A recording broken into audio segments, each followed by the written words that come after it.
When you be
I am the devil. I am the Lord Satan from the netherworld, ruler of the damned and eternal king of hell. Even I, the master of deceit, can only stomach so much bullshit from the mainstream media and indie grifters. That's why I tune in to Morning Extra with Uncle Warren, because he eliminates my competition, and also because I know I'm gonna see that motherfucker soon.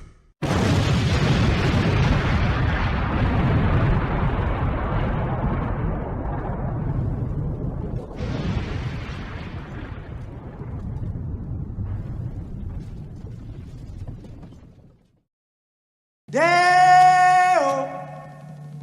Deo.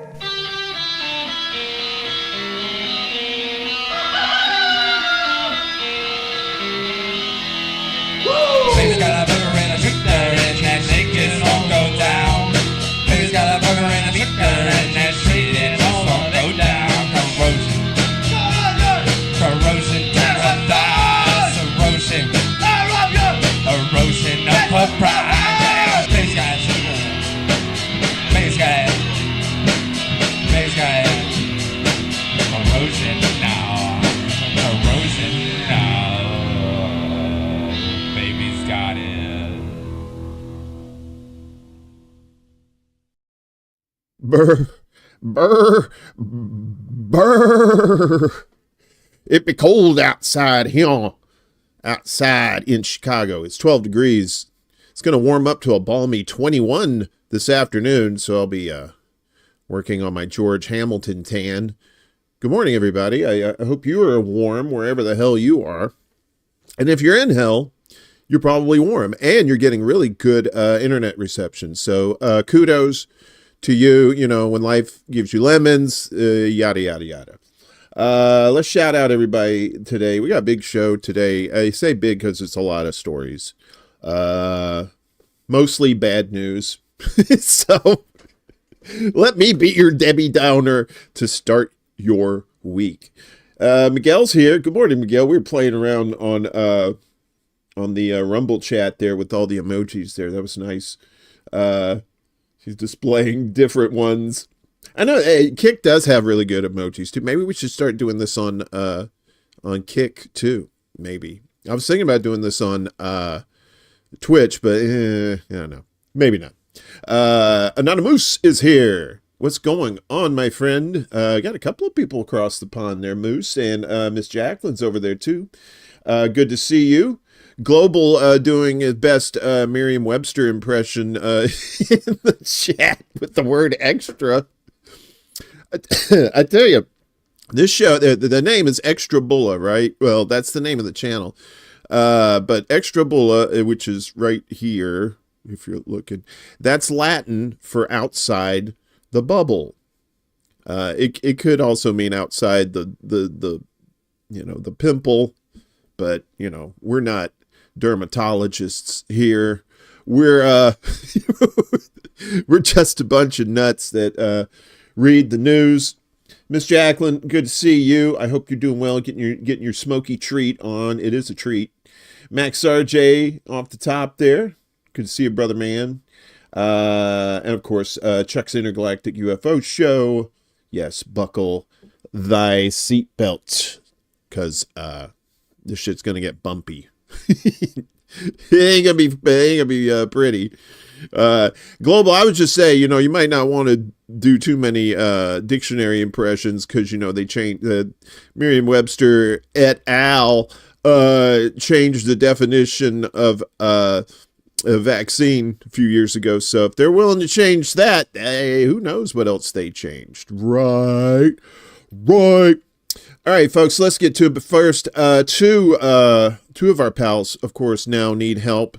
Our buddy Chanda, still undergoing cancer treatments for lung cancer. We really hope that she gets through this. A lot of people do. They get through it in remission, and they fight it, and they keep it away. And it's a good thing, but it takes money. So if you can help her out with her GoFundMe, the links are in the description below, or share out the link, that would work too. And also our buddy Kevin at Black Bear News.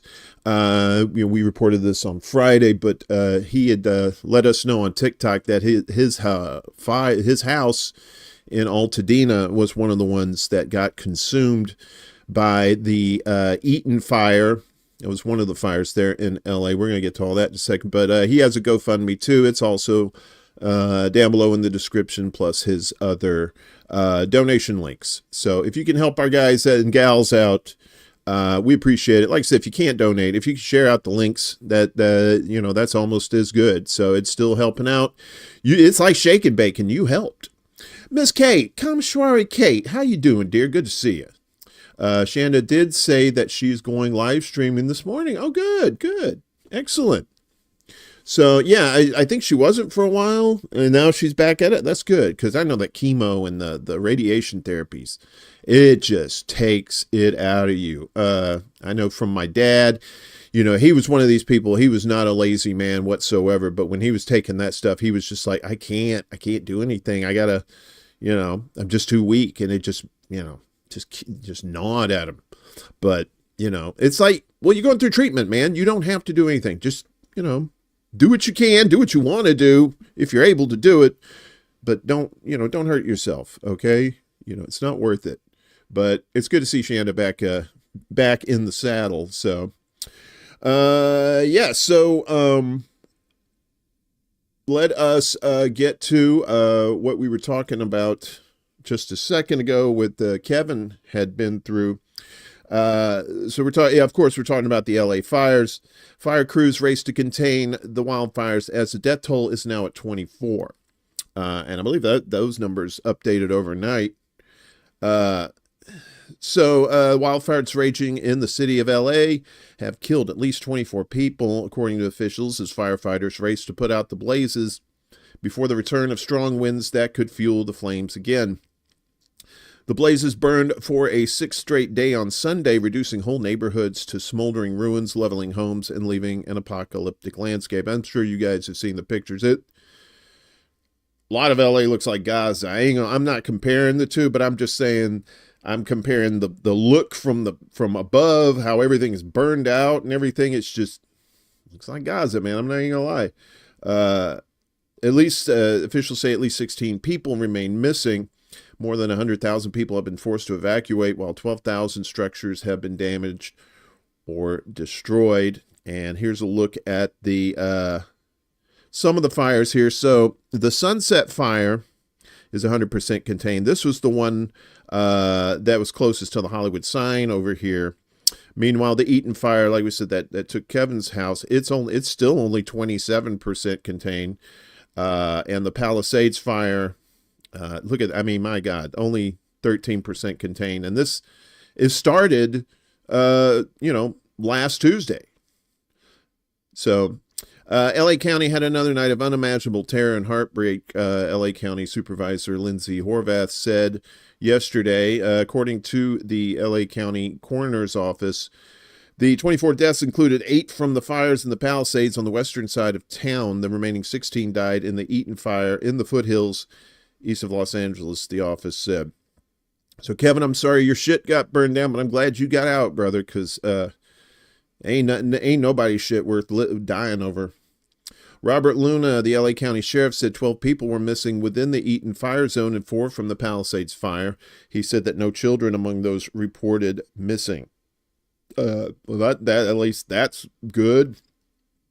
Private forecaster AccuWeather has meanwhile estimated the damage and economic loss at $135 to $150 billion. We're going to talk about that in a second. California Governor Gavin Newsom told NBC News the fires were likely to be the worst natural disaster in U.S. history in terms of just the costs associated with it.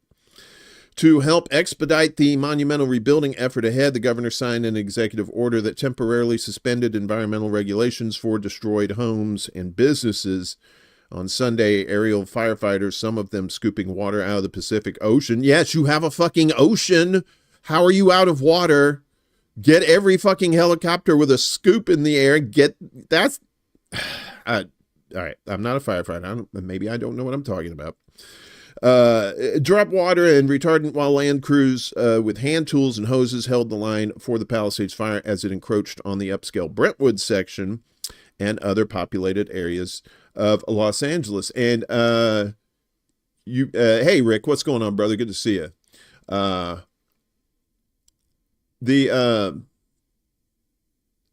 So Brentwood may sound familiar to you for those who were paying attention in the 90s, because that's where OJ's house was, and where the murder of his estranged wife or ex-wife, that was Brentwood.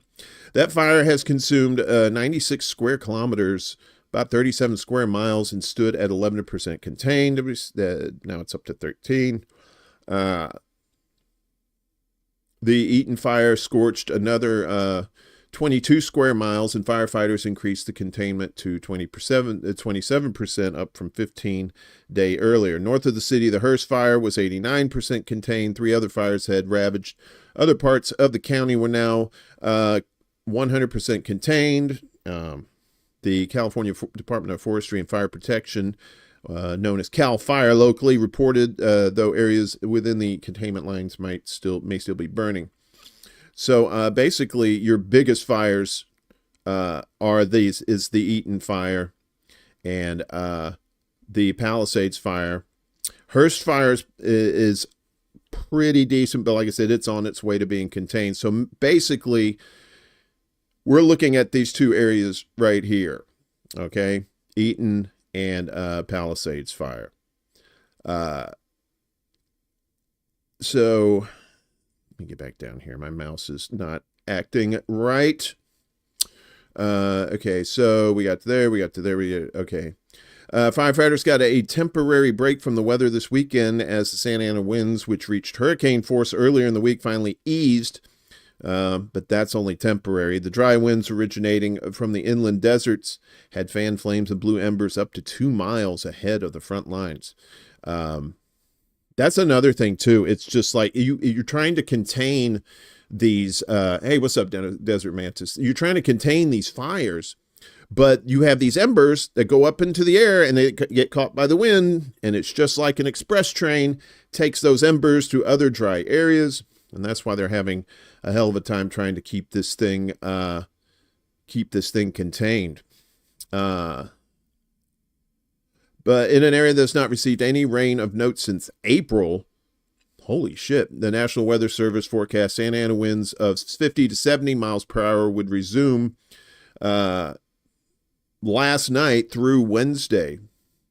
Al Jazeera's Phil Lavelle, reporting from a helicopter above LA, said the scale of the destruction was vast. What you get up here is a sense of just how much danger still lies ahead, because these flames from the Palisades fires are moving towards densely populated areas, and their direction can shift in a second. 1 minute they're heading towards places like Brentwood, another they're heading towards the densely populated San Fernando Valley, where millions of people live, and that's on the north side of the Hollywood Hills there. It's the valley.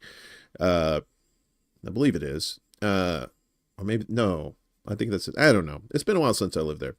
There's valleys all over the place. Officials, meanwhile, warned the entire LA County population of nearly 10 million that anyone may be ordered to evacuate by Sunday. More than 100,000 people in LA County had been ordered to evacuate, down from a previous high of more than 150,000, while another 87,000 faced evacuation warnings. We can have some of your rain. Yeah, I bet you. Yeah, I'm pretty sure you want to get rid of that. Yeah, so these winds combined with low relative humidities and low fuel moistures will keep the fire threat in all of Los Angeles County very high, said LA County Fire Chief Anthony Marone at a press conference, adding that evacuated areas may not be reopened until red flag conditions are lifted on Thursday. And that's another thing, too. Houses that aren't threatened but are in the area where they've had it cordoned off and blockaded, people are worried about their homes and like looters and whatnot. Active duty military personnel are ready to support the firefighting effort. FEMA Administrator Deanne Criswell also said in a series of Sunday television interviews, adding that the agency has urged residents to begin filing for disaster relief. We have the funding to support this response, to support this recovery, she told ABC. And also, I heard somebody say that Mexico had sent some fire trucks up that way too, with water, some water trucks. So, hopefully that'll help. Joe Biden said he spoke by phone with officials to get an update on their efforts and was briefed by aides on federal resources that were being dispatched. His declaration of a major disaster unlocked federal assistance for those affected by wildfires, clearing the way for FEMA to provide support. Was he going to give them $700 a piece too and say, go buy a new house? Support can range from funding for home repairs to money to replace lost food or medication, according to FEMA spokesperson Michael Hart, adding that assistance can be provided within days. I don't know about that. Maybe you might want to talk to people in North Carolina about that. However, Donald Trump criticized local and state officials he believed had handled the situation badly. The fires are still raging in L.A. The incompetent politicians have no idea how to put them out. Thousands of magnificent and whatever. He's just blah, blah, blah. L.A. Board of Supervisors Chair Catherine Barger told reporters she has invited Trump, who takes office a week from today, to visit the county to get a firsthand look at the destruction. He'll probably bring paper towels like he did to Puerto Rico. Political analyst Eric Ham, so good, told Al Jazeera that Trump has a history of using disasters to divide and sow chaos, and that people affected by the fires need help in communities, not to be torn further apart. Yeah, they don't need Trump there. Fuck Trump. You got video all over the place. You don't need him on the ground. Trump's comments are attempting to try to deflect and place blame on others, yada, yada, yada. So looking at these fires, this is how big are the LA wildfires. So, and we mentioned that the Eaton fire is 14,717 acres, and Palisades is the monster here at close to 24,000. So, every single fucking time. So one of the reasons why they were saying that the fire got out of control because fire hydrants were dry and were only really set up to handle one house fire, not the entire city, or at least not even the entire block. So why the fire hydrants and water supply failed during these wildfires. So California's let's see, let's look at the let's go down here. So I guess in total the fires have burned 40,300 acres and destroyed more than 12,300 structures, according to Cal Fire. Those three fires we told you about, actively burning, Pacific Palisades, Palisades, Eaton, and what was the other one? Yeah, it was this one. Oh, wait, I don't have that map here. Sorry, folks, I didn't do a secret show Saturday night. Wasn't feeling that great, and still kind of a little dizzy today. So we're trying to get through this. So hopefully things will be okay. I blame the weather. So the Santa Ana winds and dry conditions have made it difficult for firefighters to extinguish the blaze under extreme wind conditions. It's unsafe for helicopters to fly too close to the ground, according to Urban Interface Fire Programs Coordinator for the International Association of Firefighters. That's Joe Ten Eek. Firefighting helicopters had to be temporarily grounded on Tuesday when the winds were particularly strong. The wildfires have also stoked anxiety about insurance among those California homeowners who have lost their property. A week into the fires, California Insurance Commissioner Ricardo Lara invoked moratorium powers, suspending all policy cancellations and refusals for renewal for 1 year. Come on. There we go. The rescue efforts in Palisades were hindered by low pressure in the water supply at elevated areas. Los Angeles receives its water supply from 114 tanks in total, all of which were fully filled before the fires.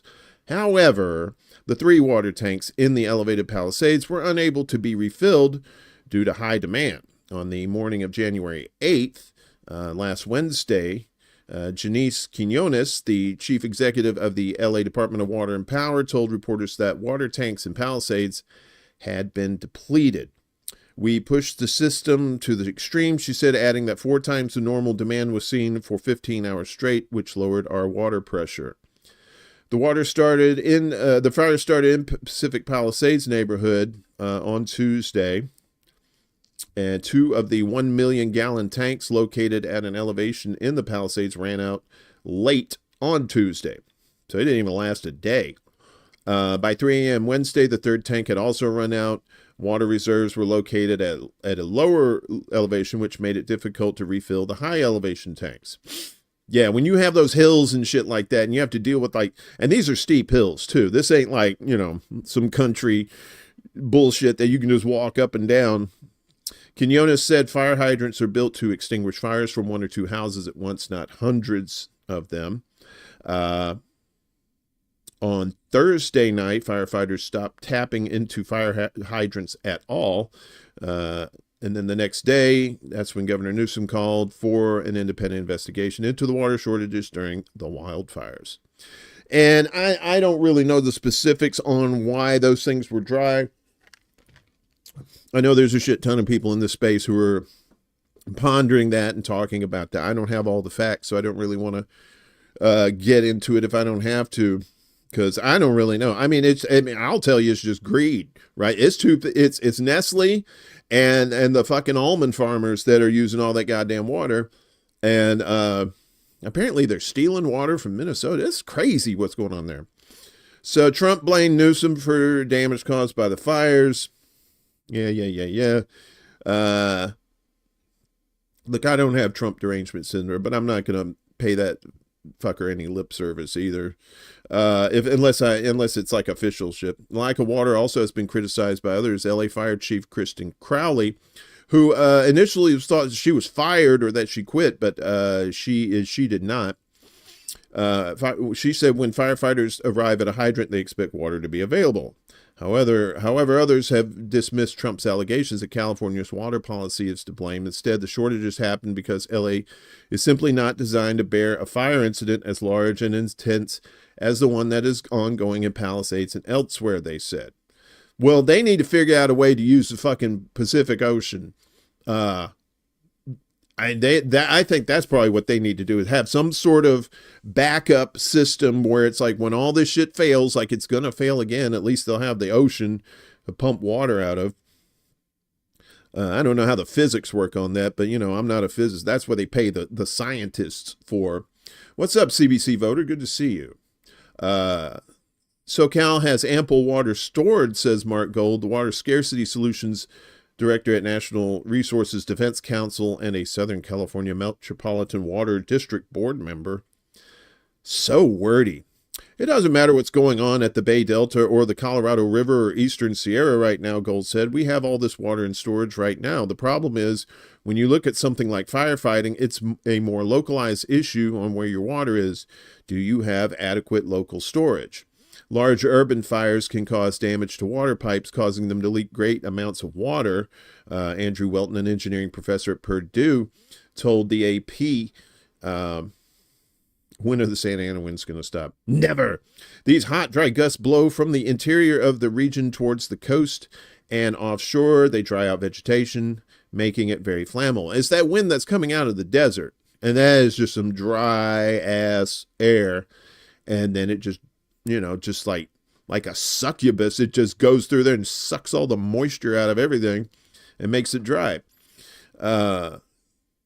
So on January 7th, gusts of up to 100 miles an hour were recorded at higher elevations. While the wind slowed down by the 9th, they are expected to intensify again until Wednesday evening, with officials warning that the strongest gusts are expected tomorrow. So they're going to have to do a shit ton of stuff today to do some sort of preventative shit. Otherwise, it's just going to start all over again. Red flag warning is in place until 6 p.m. local time on Wednesday. Mountainous areas with elevation are expected to experience gusts between 25 and 40 miles per hour in the coming days, and speeds could reach up to 70 miles per hour. So what extra steps have been taken? Several measures are being taken at the at the federal and local levels to address the crisis. Private companies are also chiming in with solutions. Of course they are. FEMA authorized the use of federal funds to address the emergency. Local hotels are offering discounts to those evacuating due to wildfires. We're going to talk about housing here in just a second. Ride-hailing applications.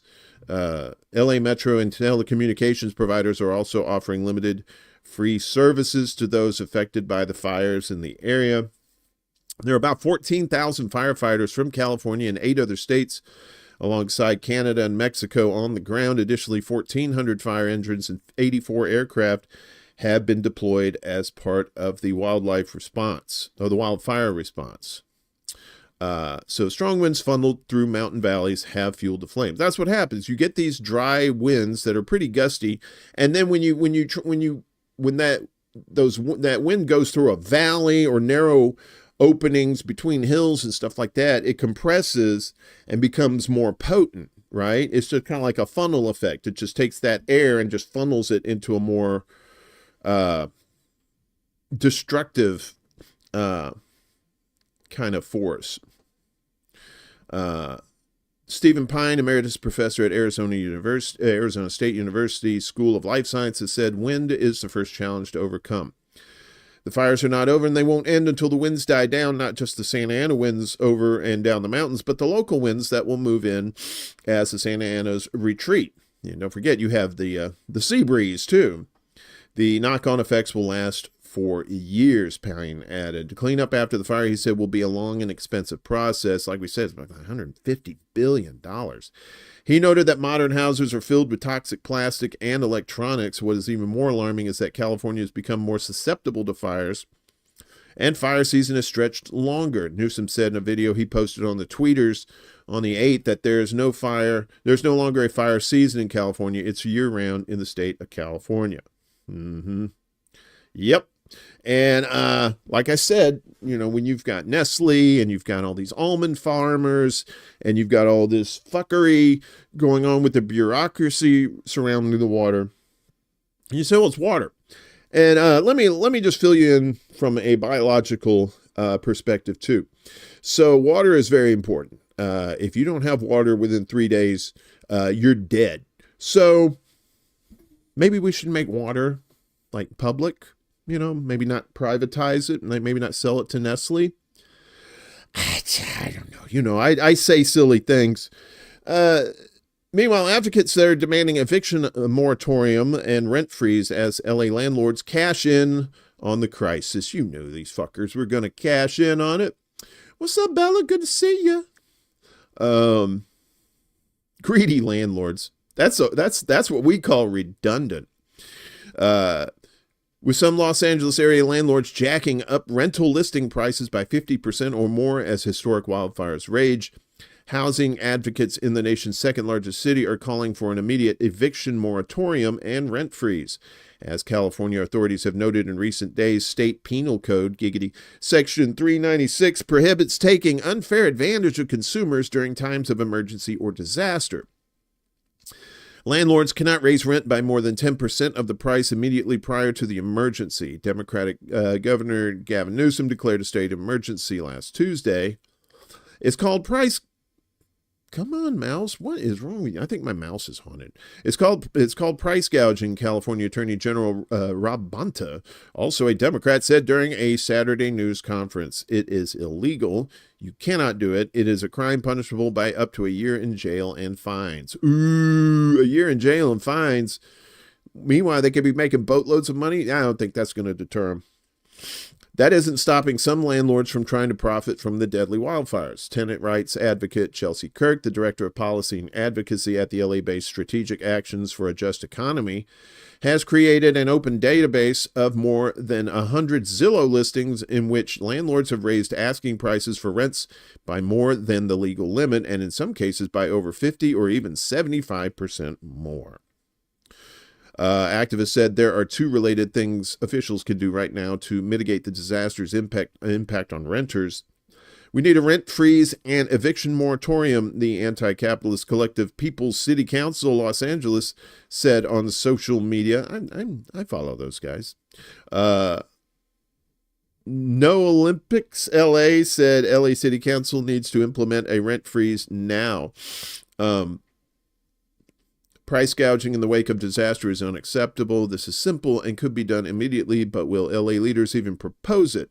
The group added, we need an eviction moratorium to stop landlords from evicting people to cash in on the crisis. Temporary eviction moratoriums and rent freezes were implemented at the national, state, and local level during the COVID-19 pandemic. While California's moratorium did not protect everyone from eviction, with thousands of renters removed from their homes under various exceptions, evictions plummeted thanks to the policy. However, by 2023, eviction rates had returned to or surpassed pre-pandemic levels. The LA Tenants Union noted that in the midst of all this destruction, eviction courts are still churning. Of course they are. Because a lot of these landlords aren't the mom and pops anymore. It's all corporate, mostly landlords now. So fuck them. I mean, there's still a few of the mom and pops, but their numbers are dwindling. The 6th floor of the downtown courthouse is packed today, the group added. We demand an emergency eviction moratorium and a rent freeze. With thousands of LA area families now unhoused due to the fires, desperate victims are vulnerable to those unscrupulous landlords and real estate agents. Kirk wants them to know and exercise their rights. Because California is currently under an emergency declaration, rental price gouging is illegal, she told Common Dreams. If you see a rental listing with a significant price increase, such as more than 10% over the pre-emergency price, you should report it to the Attorney General's office immediately and confront the landlord or agent about it if you feel comfortable doing so. If not, find somebody big, like a big guy with muscles, and say, go talk to them for me. And he'd be like, all right, you give me some candy. That's a fair trade. Kirk continued, that said, I recognize this is an incredibly vulnerable time, especially for people who have lost their homes and are urgently trying to secure housing. Confronting a landlord may feel risky and might compromise your chances of getting the place, but it's crucial to remember you have rights, even if you've already signed a lease. If you realize after signing that the landlord engaged in price gouging, you don't hesitate to push back. There are groups actively working to ensure these laws are enforced and to support tenants in these situations. Bonta offered similar advice. If you know someone who's been a victim of price gouging, please report it. As for the landlords and agents trying to capitalize on disaster victims, Kirk said that their actions are not only illegal but profoundly shameful. The community sees what they are doing, and we will hold them accountable, she told Common Dreams. While I do not have much faith that officials will penalize landlords, we, the tenants and community organizers, will not sit idly by. We will take action, whether through organizing, direct action, or other means, to expose and stop these exploitive practices. Renters deserve to be treated with dignity, especially during times of crisis. Bonta noted how new technology is being utilized to determine prices, and it's not just landlords and their agents using it. Some of our local hotels and some of our landlords use algorithms based on demand and supply to set their prices, the Attorney General said. If those prices lead to prices higher than before the emergency by 10%, that's against the law. If you're a mom and pop and you're not aware of these laws, now you are aware. Ignorance is not an excuse. Well, that's the thing, though. Ignorance is not an excuse, but you have to report that person. You have to confront them or somehow legally confront them. And yeah, it is not an easy process for sure. But, you know, I think direct action is going to be the only way, because they're not going to do it. They're not going to do that rent moratorium again, you know, because you have the real estate lobby out there. They're going to do that. Yeah. So this is from Newsom's office. He said California wildfires could become costliest disaster in U.S. history. I think it already is.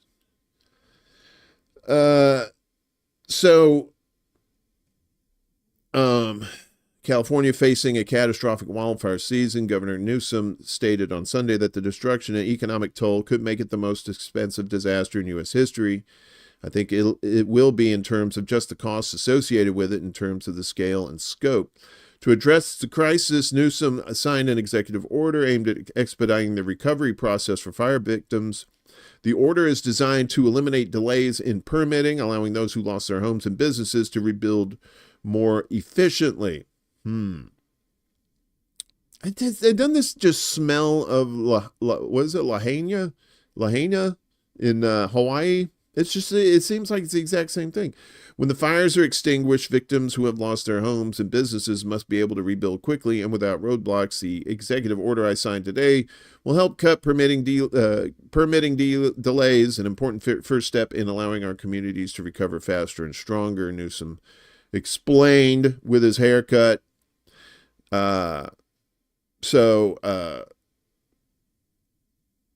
Let's see if there's any more to this. Well, and we already mentioned the numbers. I think they said something like 135 to 150 billion with a B, dollars. So, you know, they're going to get the, Biden's going to get his checkbook out. Here's $700 for you. Don't ask for any more. I know a lot of you are thinking, well, what about the animals? You know, because like in California, you know, you have horse ranches, you have all kinds of like animal farms out there, right? Not the George Orwell kind, or maybe the scramble to shelter animals from the LA wildfires. You may have seen videos of like horses or like goats or some shit running down the street. When wildfires roared to life around L.A., Janelle Gruce had to leave immediately, but as the manager of a stable with 25 horses and other animals, she knew it was going to be complicated. While some people just got in their cars and drove out of the danger zone, Gruce had to wrangle more than 24 frightened horses as embers swirled in 100-mile-an-hour winds. Jesus. I mean, the Santa Ana winds are powerful, but they're not usually 100 miles an hour. Powerful. This is just like, I don't know. The last horse we had to get out of the barn, it was pretty bad, Gruss told AFP at the Los Angeles Equestrian Center, where hundreds of animals have been brought this week. It was very smoky. It was dark. I couldn't see where I was, she said, but the horse and I were tripping over things. Both the horse and I were tripping over things, branches, whatever, on the ground. Probably because you couldn't see. Gruss was corralling the animals, said, was so challenging she feared at one point she might not make it out alive. I thought I might have been one of those casualties, she said. You hear about the person that goes in and get the last horse and doesn't come out. You know, like the firefighters going to get the children from the burning building. The kids get out, but unfortunately the firefighter doesn't. More than 150,000 people have been forced from their homes, as we've said earlier, by the blazes tearing through the city in a tragedy that's killed at least 24 people now and changed the face of LA forever. With so many people ordered to get out of the way of the advancing wildfires and needing to take their animals with them, capacity is strained. We've never seen anything like this, said Jenny Nevin, director of communications for the LA Equestrian Center. The first night was very busy and chaotic, lots of people coming from all over. Dozens of people milled around the barn Saturday at the Equestrian Center, where donkeys, pigs, and ponies have also found shelter. Tara Page, a professional stunt woman, had brought her 3-year-old daughter to visit their pony Truffles and her miniature cow Cuddles. Aw, a miniature cow? That's just too precious. A TV star in her own right who has appeared on several programs. Really? Cuddles? I didn't know Cuddles was famous. It's been a whirlwind, said Page, for whom the Equestrian Center has been an oasis in the midst of an unimaginable catastrophe. Nevin says there has been an outpouring of support and people offering their services to help care for the menagerie. It really takes a village, she said. It takes the community. Across the LA sprawl, there are activists, veterinarians, and volunteers working to rescue and care for animals made homeless in the tragedy, including some that were injured. The Pasadena Humane Society received about 400 animals from Altadena, where the flames have already consumed more than 14,000 acres. One of their patients is a 5-day-old puppy, that was found in the ruins of a building. Its ears burned. Annie Harvelix, founder of the Animal Wellness Center, said she has hardly slept a wink all week as the fire spread through the upmarket Pacific Palisades. Harvelix posted on Facebook that she was happy to take in animals. The post exploded, she said, and dogs and cats and even a rabbit began arriving. With flames still raging out of control, the calls for help have not stopped, but she thinks even when the firefighters have quelled the blaze, the slow-motion tragedy will roll on. There's going to be more pets found, more pets injured with smoke inhalation and burns that we're going to start to discover as some of the fire recedes, she said. This is just the beginning. Horrible scene over there in L.A.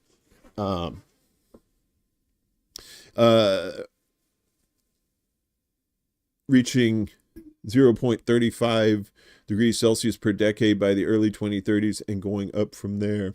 Yep.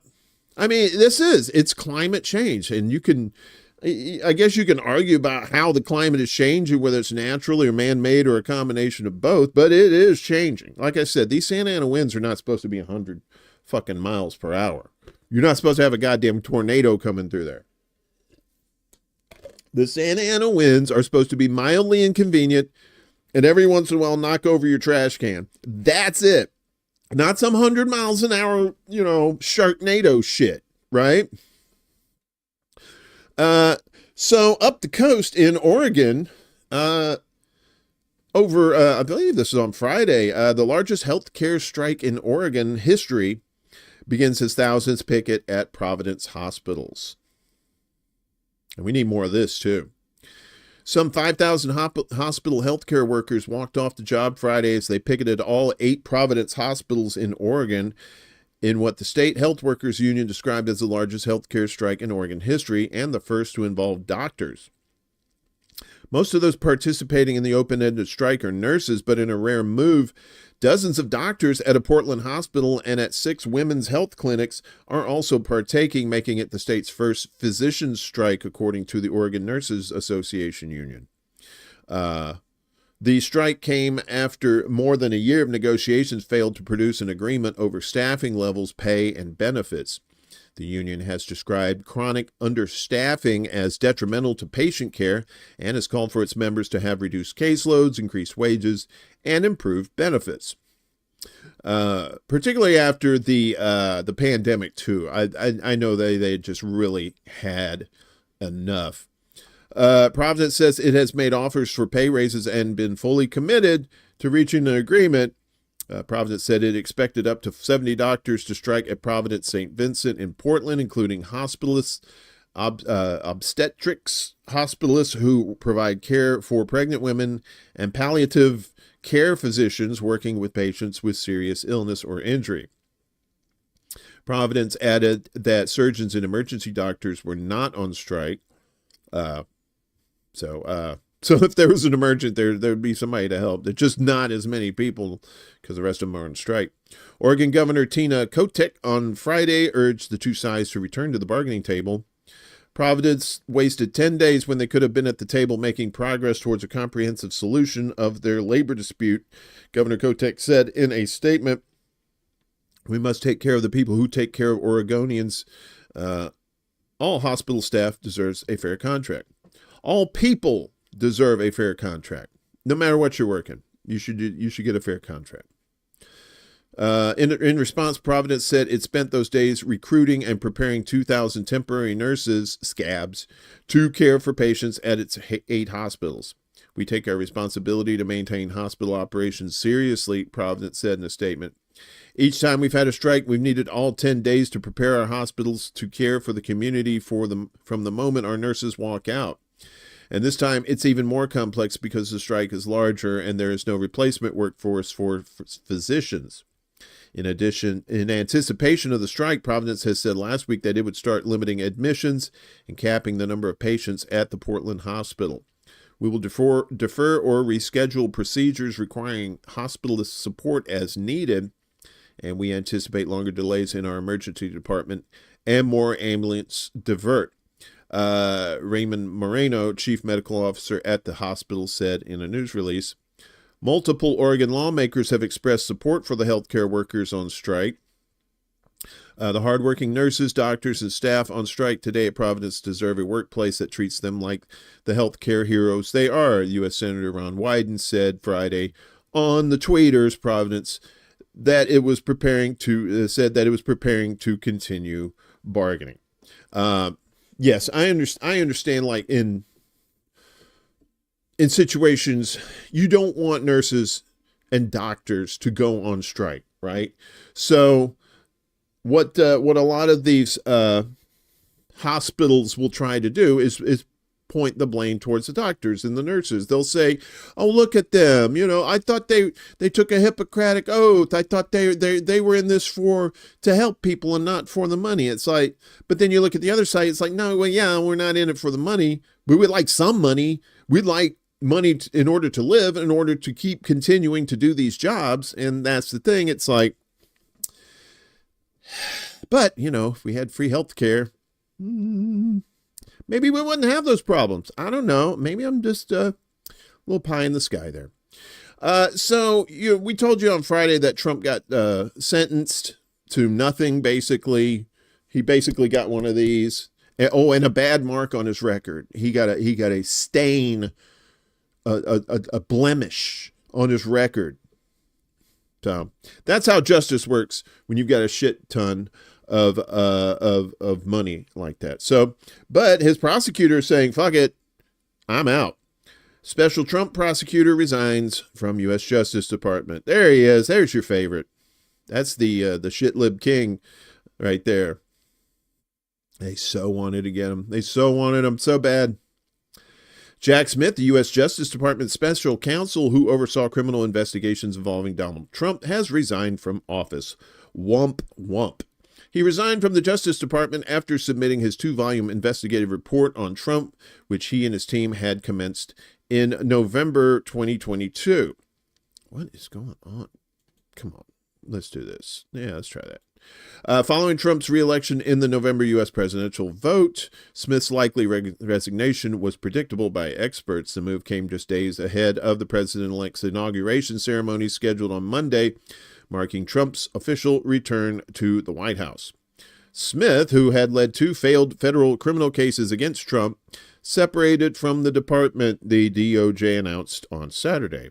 DOJ regulations call for special counsels to produce reports at the conclusion of their work, and it's customary for such documents to be made public, no matter the subject.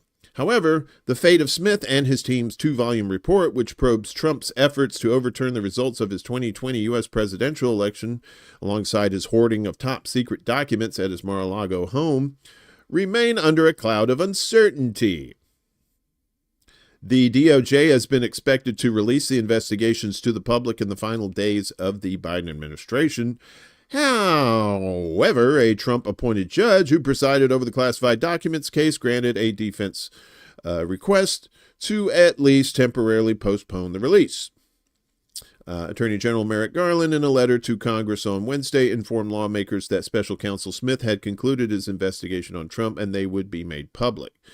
The Attorney General is the Senate-confirmed head of the Department of Justice and is vested with the authority to supervise all officers and employees of the department, the Justice Department said. The Attorney General thus has authority to decide whether to release an investigative report prepared by his subordinates. To decide. Trump, for his part, repeatedly threatened Smith that he would fire him upon his return to power. The president-elect told the prosecutor that he deserves to be thrown out of the country. So yeah, that's why the guy resigned, because he knew Trump was coming and was going to get his didn't get the sentencing that they wanted, didn't get they didn't get anything they wanted, and now Trump's going to be president again next week, and you're going to probably see a lot more people saying, "Piece of chicken grease. I'm going to bake like a baby and head out." What, you heard? So funny things going on with the U.S. and more sanctions against Russia.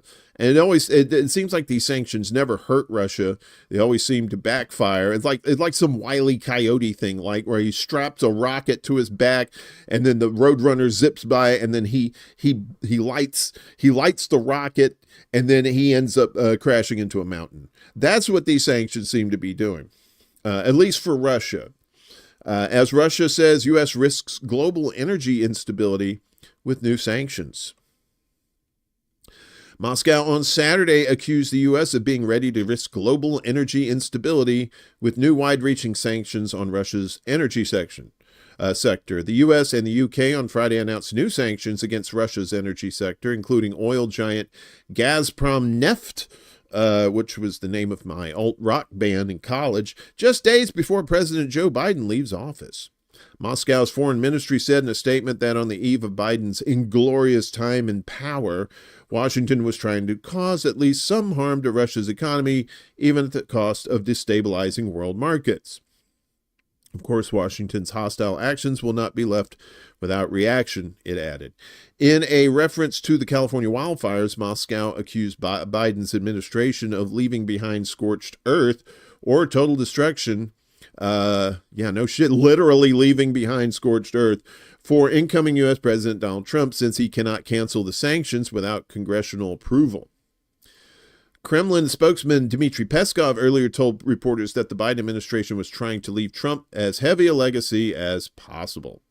The U.S. Treasury Department said Friday it was designating more than 180 ships, as well as Russian oil majors Gazprom Neft and Surgutneft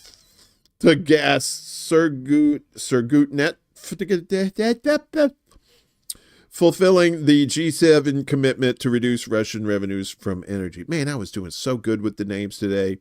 And we ain't even got to Israel yet. So, anyway, it was a good run. Gazprom Neft on Friday slammed the sanctions as baseless and illegitimate, according to Russian state news agencies. Biden's Deputy National Security Advisor for International Economics, Dalip Singh, called the sanctions the most significant yet on Russia's energy sector, which he said was by far the largest source of revenue for Putin's war. The Russian ministry on Saturday accused the U.S. of seeking to hinder as far as possible or even make impossible any bilateral economic ties, including with U.S. business. It said Washington was sacrificing to this the interests of European allies, which are forced to switch over to more expensive and unreliable American supplies. It also accused Washington of ignoring the views of its own population on rising energy prices once the presidential election was over. Because, I mean, we've seen they put these sanctions on Russia. They hadn't done shit. If anything, their economy is boomed because now they're just doing local, and it seemed like local's good too. And now Europe has to buy that expensive ass USA gas. Yeah, well, you know, when you're in bed with people in the West, you end up getting fucked, but not in the way that you not in the way that you wanted. Meanwhile, in Romania, tens of thousands protest against annulled presidential race. So these governments across the world are just going batshit. I'm not a Bible theologian or whatever the guy is, but I think this is end of times. If I see dude in a white skirt coming around out of the sky with some other dudes, not skirt, you know what I mean. If I see Jesus, I'll be like, about time, buddy. Tens of thousands protested in Romania's capital on Sunday against a top court's decision last month to annul the presidential election after an outsider candidate unexpectedly emerged as the frontrunner. Many of the demonstrations in Bucharest honked horns and waved Romania's blue, yellow, and red flags, while others brandished placards bearing slogans such as "Democracy is not optional" and "We want free elections." Many also demanded the resumption of the presidential race from the second round. The protest comes a month after the Constitutional Court made the unprecedented move to annul the election just 2 days before a December 8th runoff. The far-right populist Kalin Georgescu shocked many when he won the first round on November 24th, after which allegations of electoral violations and Russian interference emerged. Oh, there's that Russian interference. Man, they have worn the tread off of that excuse, the Russian interference thing. Jesus Christ. George Simeon, the leader of the far-right Alliance for the Unity of Romanians, said at the protest on Sunday, "We are protesting against the coup d'etat that took place on December 6th. We are sorry to discover so late that we are living in a lie and that we were led by people who claim to be Democrats but are not at all. That's lowercase d, Democrats. Simeon, whose party organized a protest on Sunday, told reporters, "We demand a return to democracy through the resumption of elections, starting with the second round." Hello and goodbye. The canceled presidential race last month plunged the European Union and NATO member countries into turmoil and followed other controversies, including a recount of first-round votes.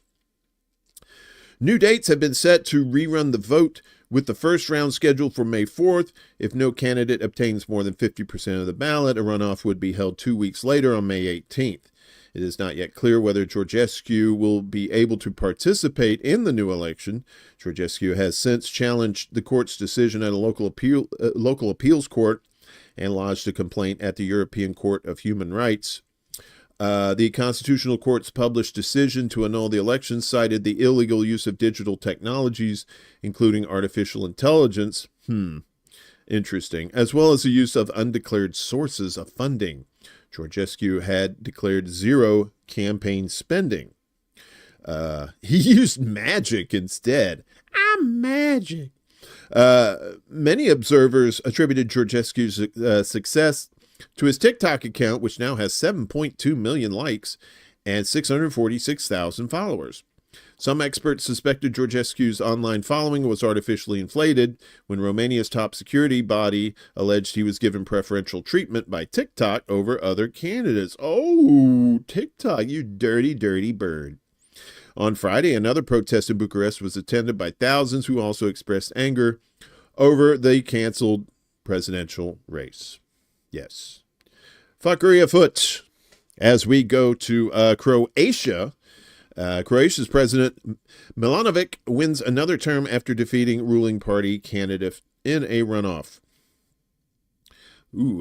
Croatia's opposition-backed President Zoran Milanovic, a critic of the European Union and NATO, overwhelmingly won re-election for another 5-year term on Sunday, defeating a candidate from the ruling Conservative Party in a runoff vote, official results showed.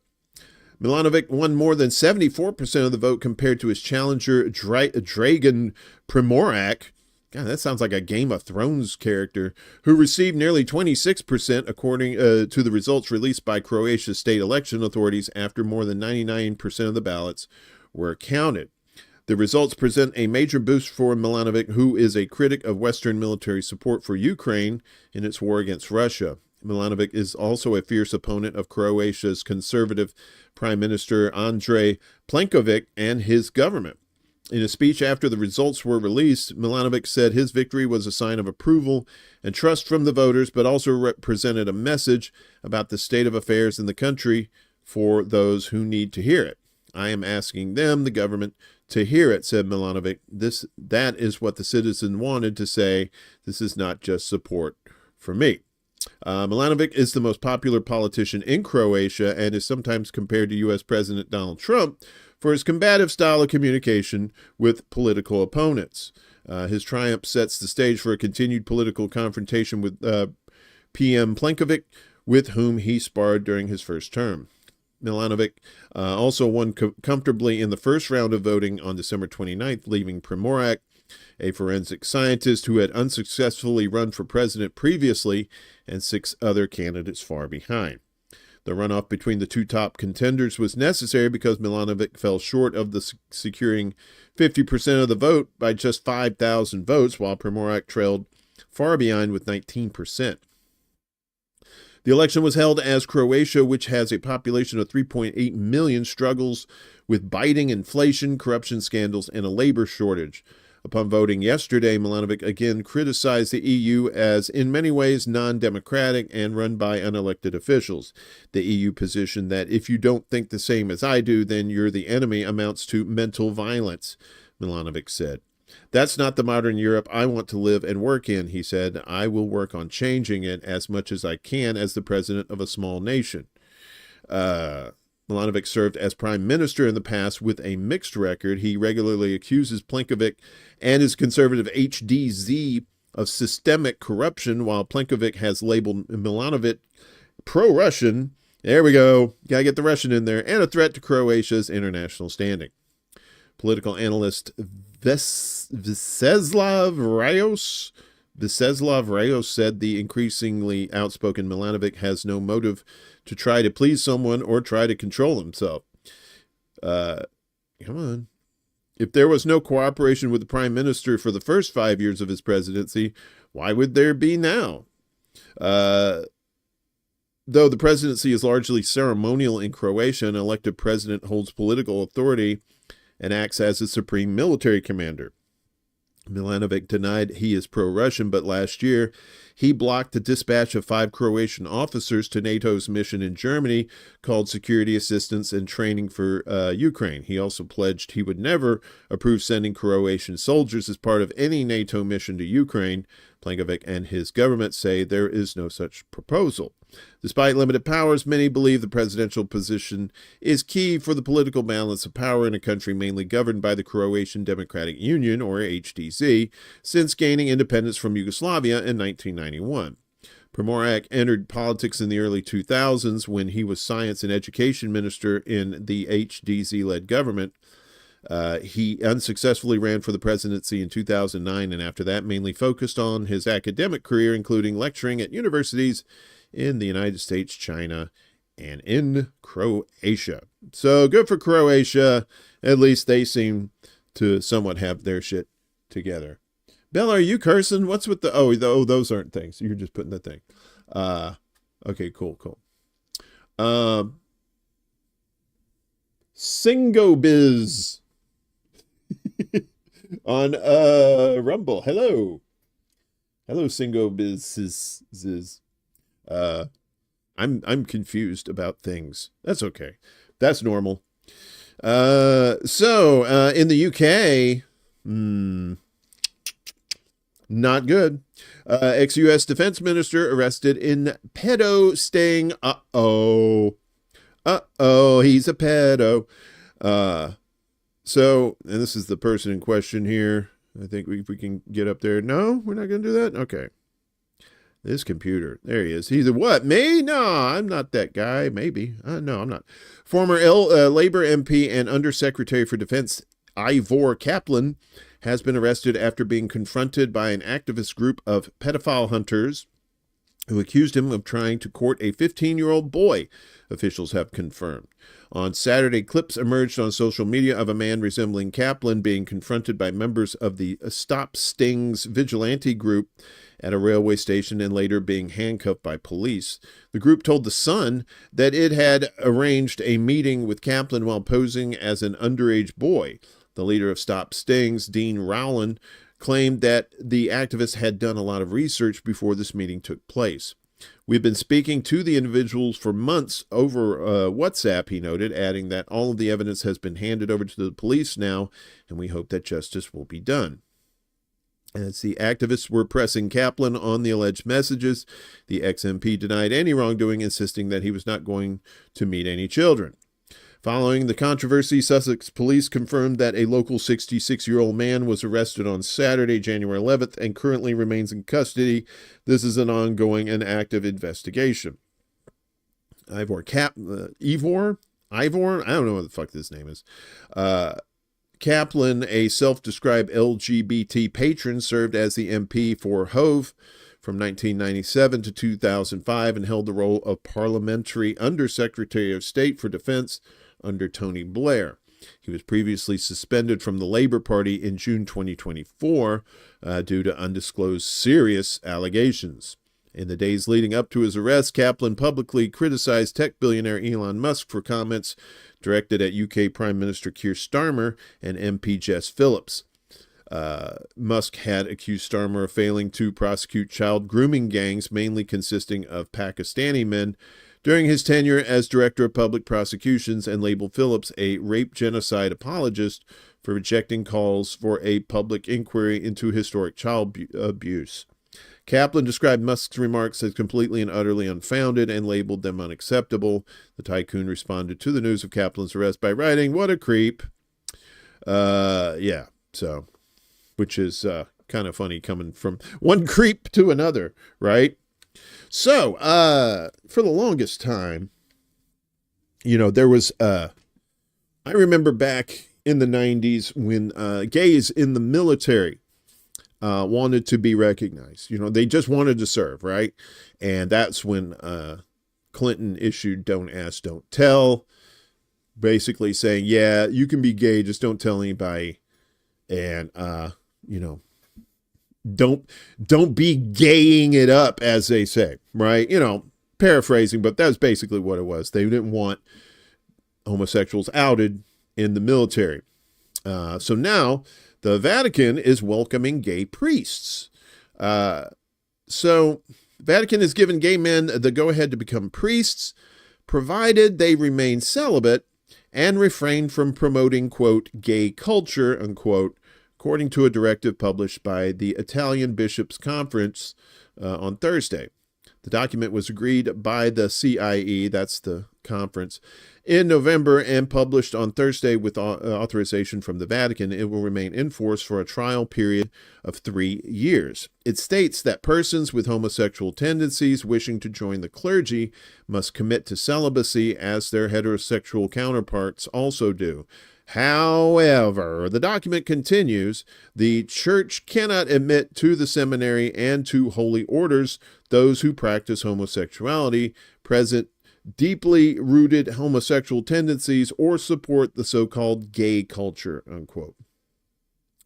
Quote, the aforementioned persons find themselves, in fact, in a situation that seriously hinders correct relationships with men and women, it states. While the new rules offer a path into the priesthood for gay men, they do not depart from the language of a 2016 order issued by Pope Francis, which bans men who practice homosexuality and show deeply rooted homosexual tendencies from becoming priests. Francis has issued a series of somewhat contradictory statements on homosexuality since he became Pope in 2013. Asked that year whether he supported gay men joining the priesthood, he replied, "Who am I to judge?" Was he? was he from Brooklyn? Who am I to judge? What do you want with my life? However, in 2018, he recommended that gay priests should stay out of the church, saying it's better for them to leave the ministry or the consecrated life rather than to live a double life. Last year, the pontiff apologized after complaining in an interview that there is too much frosiagine, Italian for that word, you see it right there, occurring in seminaries. While the Pope has never contradicted the Catechism of the Catholic Church, which states that homosexual acts are intrinsically disordered, he has made several concessions to the LGBT community, including a ruling in December 2023 allowing priests to bless unmarried and same-sex couples. Yeah, so it's basically like don't ask, don't tell. It's just like they're basically saying, you can be gay, but, just keep it on the low, all right? Basically what they're saying there. So in a bit of justice after an amount of pettiness by the United States, an Iranian national has been released from an Italian prison. And it's an interesting story here. Iranian citizen Mohammed Abedini Najafabadi, who was jailed in Italy over unfounded accusations, was released and is set to return home within a few hours. The Iranian Foreign Ministry spokesman said yesterday, according to the latest news, the Iranian Judiciary, according to the Iranian Judiciary Media Center, Abedini arrived in Tehran on Sunday evening. According to a report by Press TV, Iran's Judiciary Media Center has said that Abedini Najafabadi was arrested in Italy due to a misunderstanding, which has been resolved following diplomatic bids by the Iranian Foreign Ministry and the negotiations between relevant intelligence units of the two countries. It noted that all moves taken by the two countries led to his release. 2 Iranian nationals have been recently arrested in the U.S. and Italy, allegedly for their involvement in equipping drones used in attacks on American forces. According to reports, the arrests are allegedly linked to a January 28, 2024 drone attack carried out by Iraqi armed groups against a U.S. military outpost in Jordan known as Tower 22. Najif Fabadi, a mechanical engineering graduate from Sharif University of Technology, was detained on December 16th by Italian police at Milan airport while preparing to travel to Switzerland. The arrest was made on a U.S. warrant. Around the same time in Massachusetts, U.S. authorities arrested Mahdi Mohammed Sadeghi, an engineer employed at an American semiconductor company. The two arrests are reportedly linked to the same case, which is based on unsubstantiated allegations of violating U.S. export laws and providing Iran with the technology used in the drone attack in Jordan. The Italian Justice Ministry said on Sunday that it had filed a request to revoke the arrest of Najaf Abadi. Meanwhile, Iranian Foreign Ministry spokesman Ismail Baghei also confirmed Najaf Abadi's release and his imminent return to the country. He said the Iranian diplomatic apparatus has made efforts to follow up on the case and hailed the cooperation of all parties involved in this regard. Iran's foreign ministry will spare no efforts to carry out its duties to support the rights of Iranian nationals abroad, Baghei emphasized. The Iranian national was released after Tehran's move to free Italian journalist Cecilia Sala, who was imprisoned for violating Iran's law. Italian Prime Minister Giorgia Meloni said on Wednesday that a plane carrying Sala took off from Tehran after intensive work on diplomatic and intelligence channels. So he's free. But yeah, just under pettiness by the U.S., just getting that guy who's totally innocent. So, meanwhile, Turkey is angered by possible French presence on the Syrian border. See, Syria being the hot mess as it is, everybody's in there. It's like a fucking rave. Turkey has strongly rejected a proposal to deploy French troops along the Syrian border to establish a secure zone aimed at easing tensions with the Syrian Democratic Forces, that's the SDF, a group Ankara, Turkey's capital, considers a terrorist organization. Some small European countries participating in military operations in Syria under the U.S. umbrella are attempting to further their own interests by speaking out on certain issues, but this brings no real benefit to themselves or the region, Turkish Foreign Minister Hakan Fidan said on Friday during the live press conference in Istanbul, which was once Constantinople. Now it's Istanbul, not Constantinople. Been a long time gone. Constantinople. Why did Constantinople get the works? That's nobody's business. But Hakan Fidan, we do not engage with countries that try to hide behind America's power while advancing their own agendas. Ankara has warned of a potential cross-border offensive into northeastern Syria against the Kurdish YPG militia, which spearheads the SDF, if the group does not comply with Turkish demands.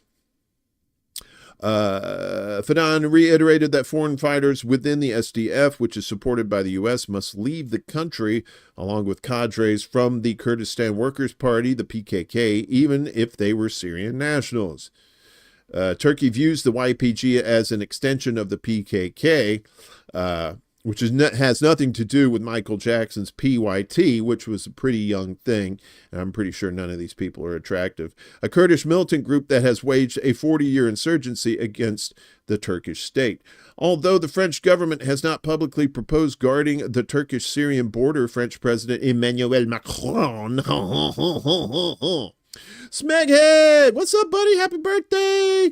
Happy birthday to you. Happy birthday to you. Happy birthday, dear Smeghead. Happy birthday to you. And many more. I always wanted to be that guy singing in the birthday song. I'm always the guy in the back going, and many more. Because that's the coolest part. Everybody can sing happy birthday. Anyway, happy birthday, bud.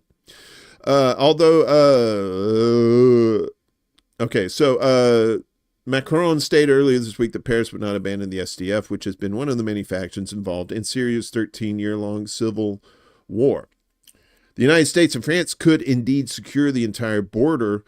We are ready for this military coalition to take on this responsibility. Ilham Ahmed, a co-chair of foreign affairs for the Kurdish administration in northern Syria, was quoted as saying by TV5 Monday this week. Turkish officials have also dismissed a recent proposal by the SDF to demilitarize the northern Syria city of Kobane under U.S. observation. Cobain. There's a joke there. Not going to make it. Fanon said Turkey would only take France's views on Syria seriously if Paris was willing to operate independently in Syria without U.S. support by conducting military operations, establishing bases, and holding territory. If France intends to act in Syria, it should first repatriate, prosecute, and imprison its own citizens who are terrorists being held in Syrian camps, Fanon said. You refuse to take responsibility for your own detainees while supporting the terrorists who hold them in prison. This stance is indefensible. France has often justified its support for the SDF, which has played a key role in defeating the Islamic State in Syria, by citing the SDF-run prison camps used to detain IS members and their families. So, yes. Hey, what's up? What's up, Franco? Good to see you, buddy. Your mom used to sing on the doorstep when it was your birthday. Aww. Your mom was texting you. Well, happy birthday, bud. Capricorns unite. That's right, buddy. So, we're talking about Syria, and now you have the HTS who's running the joint. So that means everybody who was at least even affiliated with al-Ashad, what's his name? Al-Ashad, the former guy, are now in the crosshairs.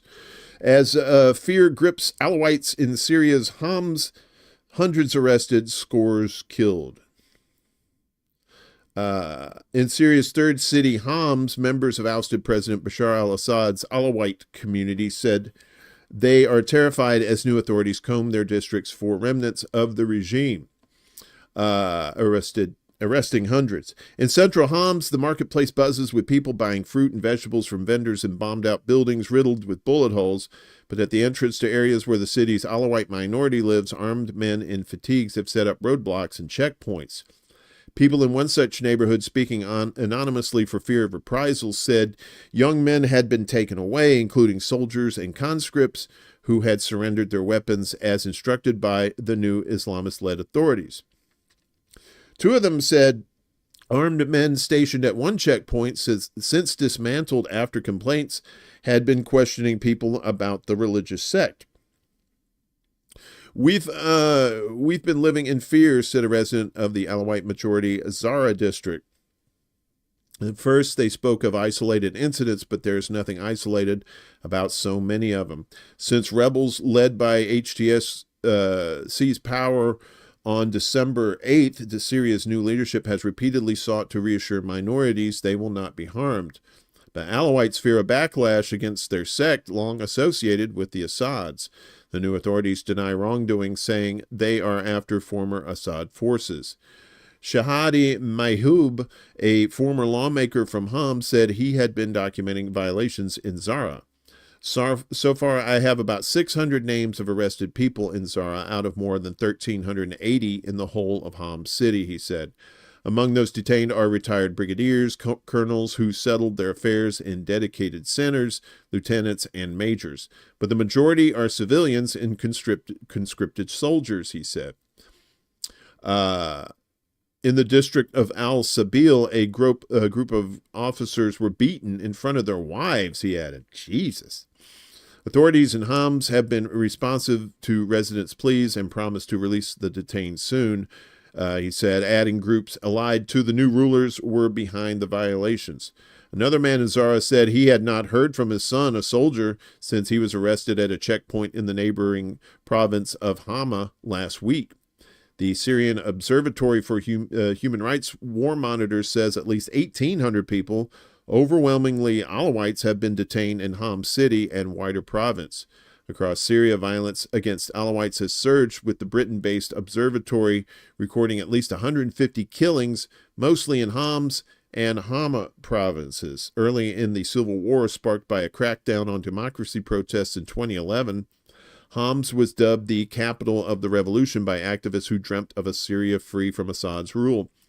The crackdown was especially brutal in Homs, home to a sizable Alawite minority, as districts were besieged and fighting ravaged its historical center where the bloodiest sectarian violence occurred. Froshageni? Okay. Today, videos circulating online show gunmen rounding up men in Homs and ordering them to crouch and bark. That's your new leaders of Syria. Mahmoud Abu Ali, an HTS member from Homs who filmed himself ordering men to bark, said the people in the video were accused of belonging to pro-Assad militias who committed massacres in Homs during the war. I wanted to relive the anger I felt on behalf of all those people killed, the 21-year-old said, adding the dead included his parents and siblings. Abu Yusuf, an HTS official involved in security sweeps, said forces had found 3 weapons depots and dozens of wanted people.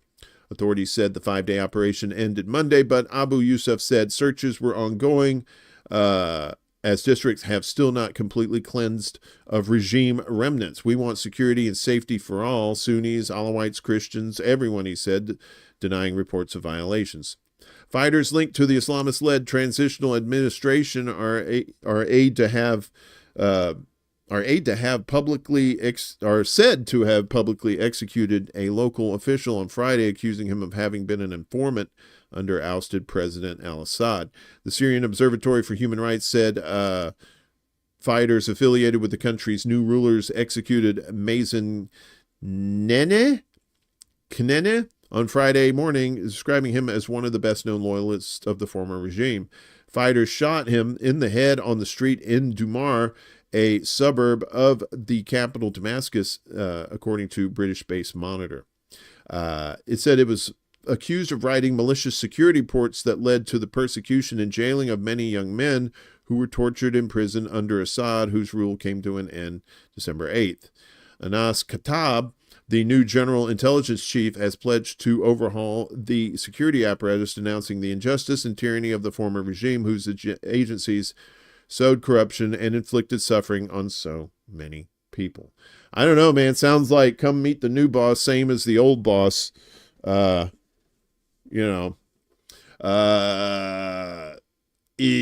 So, and that's the thing, is Syria is a fucking mess. It's getting carved up by Israel and other nations. Of course, the U.S. is in the mix too. So we're just going to keep an eye on it and see what happens there, because I know more fuckery is going to be happening. So, meanwhile, in Yemen, 15 have been killed in an explosion and a fire at a gas station in central Yemen. Now, they've been getting pummeled by the U.S., the U.K., and Israel of late because they have been supporting the people of Gaza by, not allowing ships through to get to Israel, at least not letting them have direct routes to Israel, making them go the long way.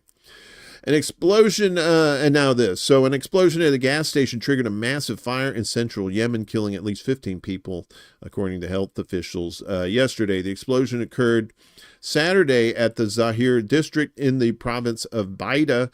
The Houthi-run health ministry said in a statement at least 67 others were injured, including 40 in critical condition. The ministry said rescue teams were searching for those reported missing. It wasn't immediately clear what caused the explosion. Footage circulated online showing a massive fire that sent columns of smoke into the sky and left vehicles charred and burning. Baida is controlled by the Houthis, who have been at war with Yemen's internationally recognized government for more than a decade. Elsewhere in Baida, the Houthis attacked and looted Hanaka al-Masud village in the al-Qurashiyya district last week, according to the internationally recognized government. It said there were fatalities, but gave no figures. Information Minister Muammar al-Ariani said the attack came after a week-long siege of the village. This horrific attack targeted citizens' homes and mosques and resulted in many casualties, including women and children, and the destruction of property, he said. Rights activist Riyad al-Dubai said the Houthis detained dozens of men and looted homes, seizing valuables such as gold, money, daggers, and other possessions. Ooh, daggers. The assassins' tools. He said shelling by the Houthis had continued relentlessly day and night for more than 5 days. The U.S. Embassy in Yemen condemned the attack, saying in a statement that the deaths, injuries, and wrongful detentions of innocent Yemenis perpetrated by Houthi terrorists are depriving the Yemeni people of peace and a brighter future. Yemen's civil war began in 2014 when the Houthis took control of the capital, Sana'a, and much of the country's north, forcing the government to flee to the south, then to Saudi Arabia. The war has killed more than 150,000 people, including civilians and combatants, and in recent years deteriorated largely into a stalemate and caused one of the world's worst humanitarian crises. Yeah. So, man, I don't know. You love them or hate them. Those Houthis are tough, man. People in Yemen are just like, look, we're dealing with our own government, and we got to deal with these fuckers that are, bombing us, and our gas stations are blowing up, but yet they still keep going, man. They keep going. So as we get to Israel, Israeli attacks killed 28 more Palestinians in Gaza over 24 hours. It's always multiple people over 24 hours, too. Gaza's health ministry said Sunday that Israeli attacks killed at least 28 Palestinians and wounded 89 over the previous 24-hour period as the daily U.S.-backed slaughter continues. This is from antiwar.com, by the way. Dave DeCamp, make sure you're checking them out. Really good independent news sources there. Good aggregation from various sources. You get some of your mainstream media ones in there too, but when it's kind of like cutting around the rot of an apple. If you can get the good stuff around there, that's what you get. You don't worry about the rot, which is their bias. The health ministry's numbers only account for dead and wounded Palestinians brought to hospitals. There are still a number of victims under the rubble and on the streets, and ambulance and civil defense crews cannot reach them, the ministry wrote on Telegram. Also on Sunday, Gaza's Civil Defense Agency said the Israeli military killed at least 70 children over the past 5 days. UNICEF previously reported that Israel had killed 74 Palestinian children in Gaza in the first week of 2025. Because the kids are Hamas. Motherfuckers. Al Jazeera reported that Israel's 100-day ethnic cleansing campaign in northern Gaza that began in early October had left about 5,000 Palestinians dead or missing, and another 9,500 had been injured.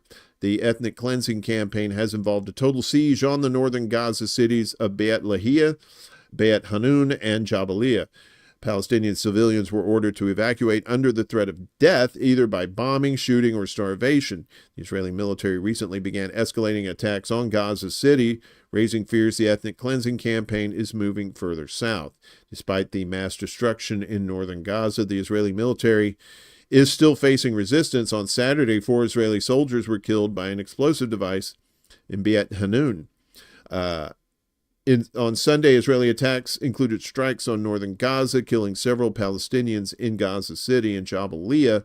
An Israeli strike on a school-turned-shelter killed at least 8 Palestinians, including 2 women and 2 children. Gaza's health ministry said the latest violence had brought its death toll since October now to 46,565, and the number of wounded up to 109,660. A new study published in the medical journal The Lancet found that the health ministry's death toll is a significant undercount. The study found that between October 7th, 2023 and June 30th of last year, the health ministry had undercounted by about 41% and said the current death toll from violence alone is likely over 70,000, which doesn't include indirect deaths caused by the Israeli siege. So, the Palestinian death toll in Gaza is estimated to exceed 64,000, a study finds. The number of Palestinians killed in the first 8 months of the Israeli war on Gaza is estimated to exceed 64,000, nearly 40% higher than the official death toll, a new study has found. The report published by the Lancet Medical Journal on Thursday draws on data from the Palestinian Ministry of Health, its online survey, and social media obituaries. The study estimates that between October 7th and June 30th, between 55,000 and almost 79,000 Palestinians died from traumatic injuries. By June 30th, the ministry had reported a death toll of 37,877. The study's best estimate puts the number of deaths at 64,260 by that date, representing nearly 3% of Gaza's pre-war population. It also found that 59% of those killed were women, children, and elderly people. They're all Hamas. They're all Hamas. Just, because we put labels on them that said Hamas. However, the Lancet figures do not account for deaths caused by lack of medical care, food shortages, or those believed to be buried under rubble.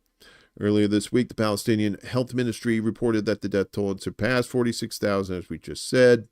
A letter published in the Lancet last year by a group of experts estimated that the actual death toll of Palestinians in Gaza could exceed 186,000 people.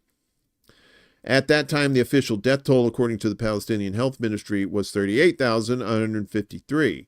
The letter stressed that this figure was likely a significant underestimate, as it excluded thousands of people believed to be buried under rubble and the growing number of indirect deaths caused by the destruction of Gaza's food distribution, healthcare, and sanitation systems.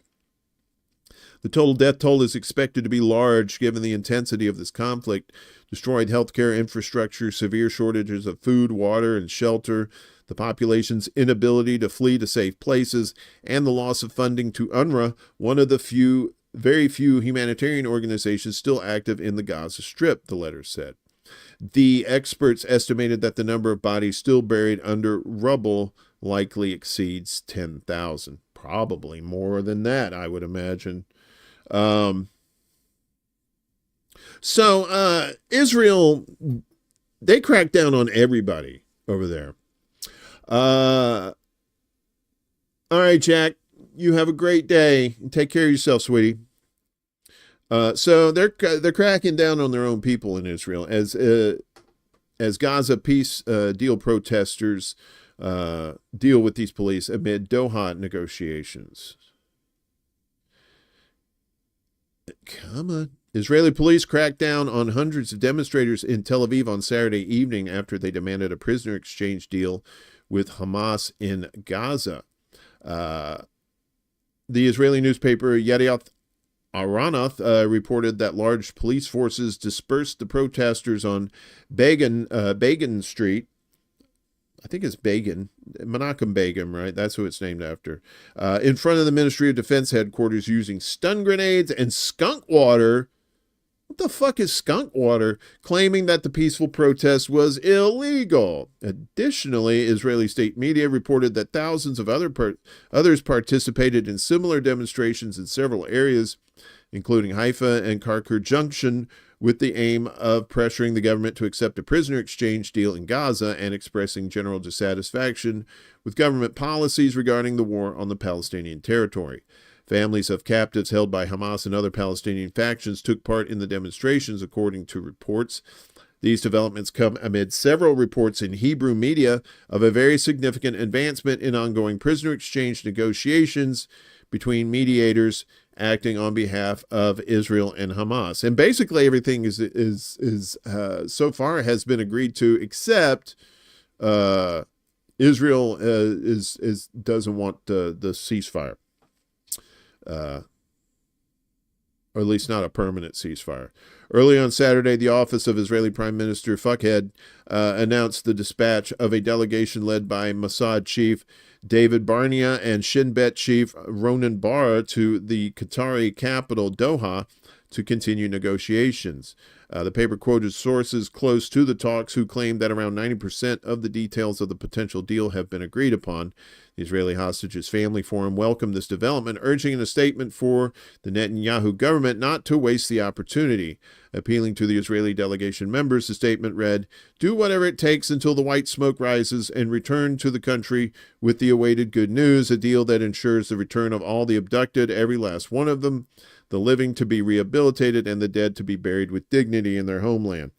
There have been numerous false dawns of a ceasefire in Gaza since the temporary deal that was struck in November 2023 that collapsed after 1 week.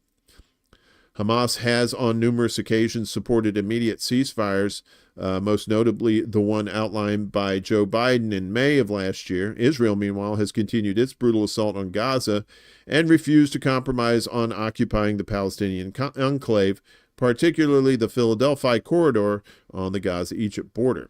However, isn't that one of the names of the devil? Probably. I don't know. I don't know the devil that well. He He just helps me out with the promotional stuff. However, information obtained by the New Arabic language sister outlet Al-Arabi Al-Jadid indicates that the proposed ceasefire agreement in Gaza includes a complete withdrawal from the Philadelphia corridor on the final day of the agreement's phases. According to this report, the first phase of the agreement involves a partial withdrawal of Israeli forces, while the second phase includes the presence of Israeli monitoring posts. The final day of the third phase would entail a full withdrawal of all Israeli forces. Despite the protests in favor of the deal and Netanyahu dispatching top national security officials to Doha, significant opposition to any peace deal in Gaza remains, especially among Israel's far-right parties that prop up the current government. Far-right Finance Minister Bezalel Smotrich has said that any deal that brings Israel's war on Gaza to an end would be a serious error, further stating that a deal is a red line that would see his religious Zionism party withdraw from the Israeli government. Oh, boy, that would be terrible. You'd hate to see that. And then there's the numbers there of the people that have been killed. Of course, the vast majority of them are civilians, because that's how Israel rolls, right? But fear not, there is a Jewish group that wants to cut ties with Israel and has denounced Zionism. So there is some hope, a little glimmer. The Torah Judaism Jewish group has called on world countries to sever all ties with the Israeli occupation, which it said was founded on the perverse ideology of Zionism. We call on all states and peoples to cut off all relations with Israel and the Zionists. Do not help them. Do not let them into your country, because if they sense that you have shown the slightest weakness, they will try to crush you, dominate you, and enslave you, the group said in a post on the tweeters. The group strongly defended Judaism as a religion that strongly opposes and is not represented by Zionism, which, according to the statement, is an ideology that founded Israel on the blood of the Jews in collaboration with the Nazis. In detail, the statement clarified that Jews who oppose Zionism were sent to Nazi death camps, with the notion being sustained until the present era. According to the group, when Zionists see anti-Israeli Jews who do not accept Zionism, the first thing they say is, Hitler should have killed you too. You all deserve to die in the gas chambers, unquote. Further recalling the slaughter of Jews during the Holocaust, the Torah Judaism group revealed that Zionists did not interfere when anti-Zionist Jews were being pursued to achieve their main objective, founding the Israeli occupation. Zionists established a state using Holocaust victims. This established state was founded on the dirty plans of Zionists and the blood of Jews. This comes amid growing public scrutiny of the Israeli occupation due to its genocide in the Gaza Strip. The genocide has spanned 464 days and is still ongoing. The Israeli occupation military committed 2 massacres against families in the Gaza Strip, of whom 28 martyrs and 89 injuries arrived at hospitals in 48 hours, according to the health ministry in Gaza. A global movement to end the genocide and hold the Israeli occupation accountable for its atrocities in the Gaza Strip emerged shortly after the mass onslaught began in 2023. And that was the thing the Zionists didn't count on, was the world reacting the way they did. They thought they'd gotten their dirty little mitts into every little nook and cranny around the world, and they didn't count on young people and TikTok. Why do you think they're trying to get rid of TikTok? These kids are getting radicalized. They're starting to learn shit on the TikTok. We can't have them learning shit on the TikTok. What's wrong with you? Well, this whole thing is going to cost Israel a lot of money. And for them, they better hope it's worth it. But I don't think it is. Israel's costs of Gaza war exceed $67 billion. That's American money. The economic toll of Israel's ongoing war on Gaza reached approximately 250 billion shekels. He says $67.57 billion American, by the end of 2024, according to a report cited by the Anadolu news agency. The Israeli business newspaper Calculist released the figure that reflects estimates by the Bank of Israel and includes direct military expenses, civilian expenditures, and revenue losses, but not the full extent of financial repercussions, the report said. The Israeli report described the costs as a heavy burden and criticized the failure of the war effort, highlighting the need for substantial increases in Israel's defense budget over the next decade, Anadolu reported. It said the budgetary strain has sparked discussions within Israel, particularly on the reallocation of revenue from natural gas resources in the Mediterranean, which were originally intended for health care and education, but now appears to be earmarked for defense spending because, yes, everything's got to go to defense spending. No matter where you live, defense spending is number one. The report also mentioned a recent recommendation from the Nagel Committee, which suggested an additional 275 billion shekels, or another $74 billion for defense over the next decade, with annual increases of 27.5 billion shekels, or $7 billion, according to the paper. Very expensive genocide you're running there, Israel. The committee proposed bolstering Israel's multi-layered air defense systems, including the Iron Dome and newly operational laser systems, alongside fortifying the Jordan Valley border with a heavily secured barrier, the report added. The ongoing Israeli assault on the Gaza Strip, which began 2023, has led to a humanitarian crisis of unprecedented scale as the death toll among besieged and starved Palestinian civilians continues to rise daily. Israel is currently facing charges of genocide against Palestinians before the International Court of Justice. Yeah. Come on. Jesus Christ. This fucking mouse. I gotta get a new mouse. The toll is expected to rise further, with at least 11,000 people still unaccounted for, presumed dead under the rubble, as we told you earlier. And then the war began on October 7th. Of 2023. Human rights organizations, both Palestinian and international, have reported that the overwhelming majority of casualties in Gaza are women and children. The ongoing violence has also exacerbated an acute famine, with thousands of children among the dead, highlighting the severity of the humanitarian disaster. The war has displaced nearly 2 million people from their homes across Gaza, with the majority of the displaced forced into the already overcrowded southern region of the Strip. The population in Gaza remains trapped in the ongoing conflict, with little access to basic necessities such as food, water, and medical care. Yeah. So, things. Hey, Fred, what's going on? No, Fred, you can stop with the crumb cake. There's never going to be crumb cake here for you or me or anyone. Actually, for me, maybe, but none for you. So you can stop asking now. If you'd like to ask for something else, maybe we can accommodate you. But no crumb cake-o key, my friend. Meanwhile, in Libya cities erupt in protests against normalization with Israel. See, the Zionists weren't counting on this either. Several Libyan cities, including Tajora, Bani Walid, Al-Zawiya, and the capital Tripoli, were gripped by widespread protests over the weekend, rejecting any attempts to normalize ties with Israel. Throughout the week, demonstrators have condemned recent government actions and statements demanding accountability and the preservation of national sovereignty.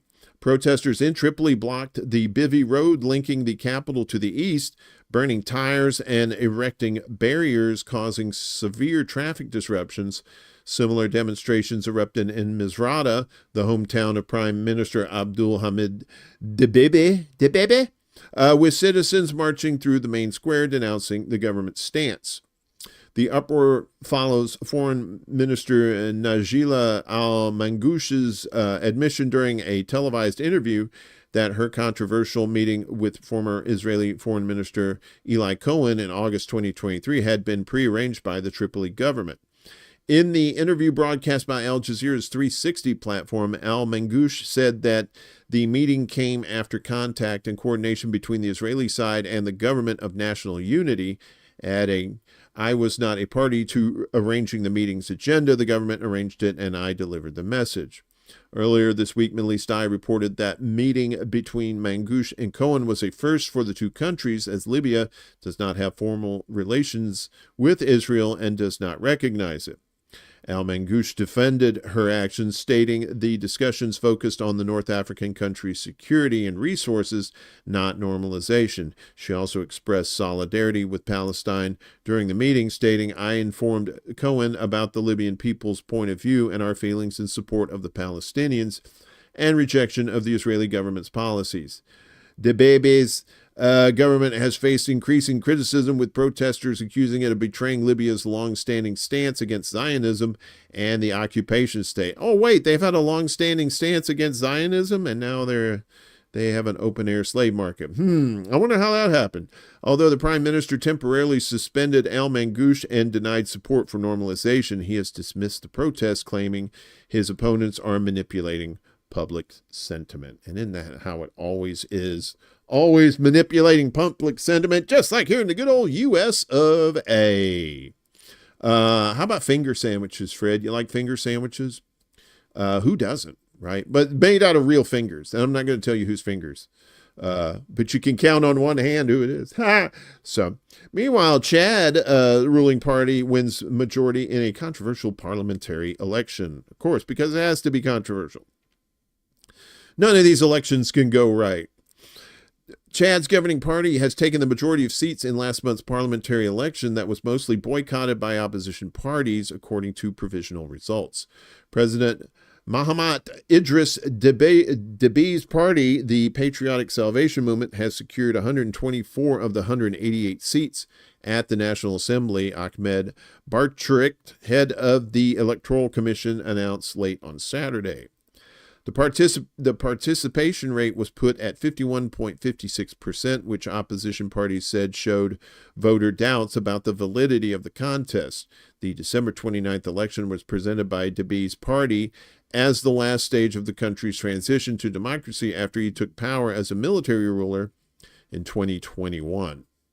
The takeover followed the death of Déby's father and longtime president Idris Déby Itno, who spent 3 decades in power. Mahamat Déby eventually won last year's disputed presidential vote. The vote, which also included municipal and regional elections, was Chad's first in more than a decade. Déby had said the election would pave the way for the era of decentralization, so long awaited and desired by the Chadian people, referring to the distribution of power beyond the national government to the various provincial and municipal levels. The election was boycotted by more than 10 opposition parties, including the main Transformers party. Transformers, robots in disguise. Bloop, bloop, bloop, bloop, bloop. They couldn't turn into a robot from a pickup truck or that thing. Whose candidate success, Masra, came second in the presidential election. So Masra couldn't turn back into a Transformer. She was stuck as a Ford Pinto. She was stuck in the thing. The main opposition had called the election a charade, or charade, as they might say across the pond, and expressed worries that it would be a repeat of the presidential vote, which election observers said was not credible. Last month's vote came at a critical point for Chad, which is battling several security challenges, from attacks in the Lake Chad region by the Boko Haram armed group to ending decades-long military cooperation with France, its former colonial power. The severing of military ties echoes recent moves by Mali, Niger, and Burkina Faso, which all kicked out French troops and fostered closer ties with Russia after a string of coups in West and Central Africa's Sahel region. Now, they did kick out the French, but they did keep the French pastries, like the crepes. So light and flaky delicious. This week, security forces foiled an attack on the presidency that the government referred to as a destabilization attempt. We told you about that on Friday. There was, crazy shit going on in Chad as all this goes. And in another African country, things are getting hot. In fact, the whole world's getting hot. As you can tell, as we circle back to these fires in California, a lot of that has to do with the climate changing, making the air drier in the desert, making it more powerful as it hits these hills, and it goes into these sections of Southern California where it's just funneled in and it's just focused. Like, that's how you get 100-mile-an-hour winds that aren't tornadoes or hurricanes. In Algeria, they record their highest temperatures in 2024 as global warming breaches 1.5 Celsius. I'll tell you why that's important here in a moment. European Union data has revealed that 2024 was the hottest year on record, with annual global temperatures breaching the internationally agreed 1.5 Celsius target for the first time. It was also pretty hot, too, because I lost a little weight, and I kind of changed up my wardrobe a little bit, gave myself a better haircut. And I don't know. I think I'm a catch, but, I could be wrong.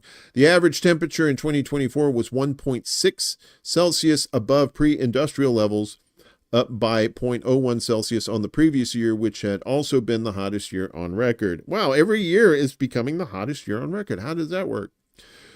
According to the data, 44% of the planet was affected by strong to extreme heat stress, defined as a feels-like temperature exceeding 32 degrees, with July 24th marking the hottest day on record. I'm assuming that's 32 degrees Celsius, which is pretty fucking hot, I believe. Swaths of the Middle East and North Africa saw more days than average of extreme heat stress, with Algeria recording the highest feels-like temperature of 59.1 degrees Celsius. This is up from the previous year, which saw a temperature soar to 51 degrees in Algeria, 49 degrees in Tunisia, and 46 degrees Celsius in Jordan. The rise has prompted water shortages, droughts, rolling power outages, and the deaths of Sudanese refugees and Hajj pilgrims. Climate models predict that by the second half of this century, up to 600 million people in the Middle East, North Africa region could regularly experience heat waves exceeding 56 degrees Celsius, lasting for several weeks at a time, which will become the new norm if no action is taken. Hanan Kesk's political campaigns lead at Greenpeace MENA told Middle East Eye. Soaring temperatures and scarce rainfall have generated dire water shortages throughout the Middle East. By 2050, it's estimated that every country in the region is set to endure extremely high water stress. The water wars. Remember the water wars? They're coming. They're already here. Successions of severe heat waves have left Algeria one of the most water-stressed countries in the world, with less than 300 cubic meters of water per person per year as of 2019. In 2024, the country's southwest was rocked by protests over water rationing, which was implemented to address historic water shortages that had left taps running dry and dams operating at a third of their capacity. In July 2023, droughts and record-breaking temperatures sparked wildfires that tore through 10,000 acres of the country and claimed the lives of 69 people in the summer of 2023. Worsening water scarcity has wreaked havoc on the region's agriculture, with declining crop yields sending food prices soaring, pushing many into extreme poverty. And they were talking about all this shit like 10, 20 years ago. And a lot of us back then was like, nah, I think it's going to be that bad. And you're like, yeah, sure as fuck is. Heatflation saw tomato prices in Iraq and Morocco skyrocket in the last year, while in Egypt, onion prices tripled. This crisis isn't just about high temperatures, it's about the broader environmental and social toll, from flooding to crippling water shortages. Vulnerable communities, many already grappling with political and social instability, are bearing the brunt, Keck says. The risk of soaring temperatures is not evenly distributed, with the poor disproportionately suffering the consequences. As usual, climate exacerbates fuels all the inequalities, including poverty. War on Want Executive Director Assad Rehman said, "You could say the dominoes are falling, and they're falling on, of course, the poorest people in the world and the most vulnerable people. Of the 1,300 Hajj pilgrims who died of heat-related causes, 80% were unauthorized pilgrims who had no access to cooling tents and water stations and were forced to camp out in temperatures nearing 50 degrees Celsius. Asylum seekers who are often fleeing crises often caused or exasperated by the climate crisis are also disproportionately falling victim to soaring temperatures, with dozens of Sudanese refugees dying en route to Egypt. Aid groups said entire families were wiped out. Many North Africans resort to irregular migration, embarking on dangerous journeys across the Mediterranean in search of a better future, Kesks told the Middle East Eye. This pattern of migration highlights the broader issue of global injustice. Those least responsible for climate change, such as marginalized communities in MENA, bear its heaviest burdens, while wealthier nations that contribute the most to global emissions focus on border security rather than equitable solutions. Yes, always security. Being reactive, not proactive.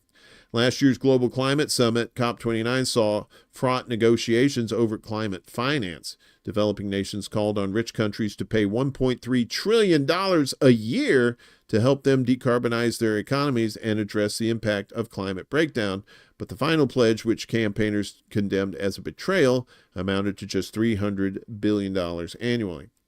In Baku at COP29, what the Global North did was turn its back on the Global South. Remen told the paper. What they offered developing countries is a vague promise of finance, but it's primarily debt-creating laws, he said. Campaigners have highlighted how the world's wealthiest countries are disproportionately responsible for global emissions, with the world's poorest bearing the brunt of climate breakdown.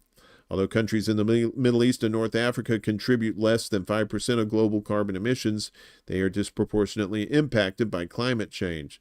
Despite this, 5 state-owned oil firms from the Middle East, Saudi Aramco, the national Iranian company, the Abu Dhabi National Oil Company, Kuwait Petroleum Corporation, and the Iraq National Oil Company are among the 20 companies responsible for a third of all carbon emissions released between 1965 and 2017. The oil-producing countries of the Middle East are also the world's largest per capita carbon emitters, with Qatar, Kuwait, the UAE, Bahrain, and Saudi Arabia crowding the top of the table. What we see is that the most wealthy countries in that region, like Saudi Arabia or the UAE, are the ones who expand their fossil fuel production and their fossil fuel exports. Andreas Sieber, the Associate Director of Policy and Campaigns at Anti-Fossil Fuel Group 350.org, told the paper, and those countries are, of course, also impacted by the climate crisis, but because of their wealth, they are much less affected. Right? You probably built bunkers underground. Isn't that the thing? That's what the rich do. Bunkers. Yeah, thanks for the conversion there, Chuck. Yeah, look at that. 59 degrees Celsius is 138.2 degrees Fahrenheit, folks. That is fucking hot. I can't remember what the record. I think the record is in Death Valley, California. Which was like something similar to that, like 130 something degrees. Now it's becoming the norm, which is insane, right? And it's not just like the man-made stuff. It's just like, people living next to, coastlines that they're going to have to move once the ice starts melting and the seas start rising, which is already happening. I keep telling you guys about that ice shelf that's as big as Florida that's about to break off of Antarctica down there. Any day now. They said I mentioned that like maybe last year, the year before last, and they said within 5 years that thing's going to break off, and then that's it. And the thing about is this ice shelf in Antarctica that they're worried about is not in the water, right? If it was already in the water and it started melting, it's kind of like, ice in your cup. You could fill up your cup all the way with ice and then fill it with water. And then when the ice melts, you're still going to have the same amount of water in there, because of displacement. But because it's not in the water, it's not displacing anything. So if it breaks off, it will be in the water, it will melt, and that will make the seas rise. In theory. But it looks like that might actually happen. And plus, we, the world's dealing with hurricanes. We dealt with hurricanes here this past summer and fall. And now they're getting cyclones around Madagascar. Tropical cyclone Dicalete. That is an unfortunate name to give a cyclone. I'm going to say Dicoletti because I like saying Dick. Kills 3 in Madagascar. So Cyclone Dicoletti made landfall in Vohemar district, northern Madagascar, around 7:30 p.m. local time on Saturday, bringing winds of 130 kilometers per hour and gusts of up to 180 kilometers per hour. The cyclone exited the island's northern coast by 11 p.m. local time Saturday, continuing its westward path. The disaster left 308 people displaced and 179 homes flooded. Additionally, 38 houses sustained partial damage and a section of National Road number 6 was cut off, further implicating access to the affected areas. Meteorological, I can never say that word. Authorities have warned of heavy rainfall in the coming hours, with forecasts predicting over 120 millimeters of rain, particularly in the island's northern region. And in South Korea, finally, in our news block here, the Jeju Airjet black boxes stopped recording before the crash because, of course, they did. In Seoul, South Korea's transport ministry said Saturday that the black boxes holding the flight data and cockpit voice recorders for the crashed Jeju Air flight that left 179 people dead stopped recording 4 minutes before the disaster, which is odd. On December 29th, the Boeing 737-800 was flying from Thailand to Muon, South Korea, carrying 181 passengers and crew when it belly landed at the Muon airport and exploded in a fireball after slamming into a concrete barrier. It was the worst ever aviation disaster on South Korean soil. The analysis revealed that both the CVR and FDR data were not recorded during the 4 minutes leading up to the aircraft's collision with the localizer, the transport ministry said in a statement referring to the two recording devices and the localizer is that big concrete wall they hit.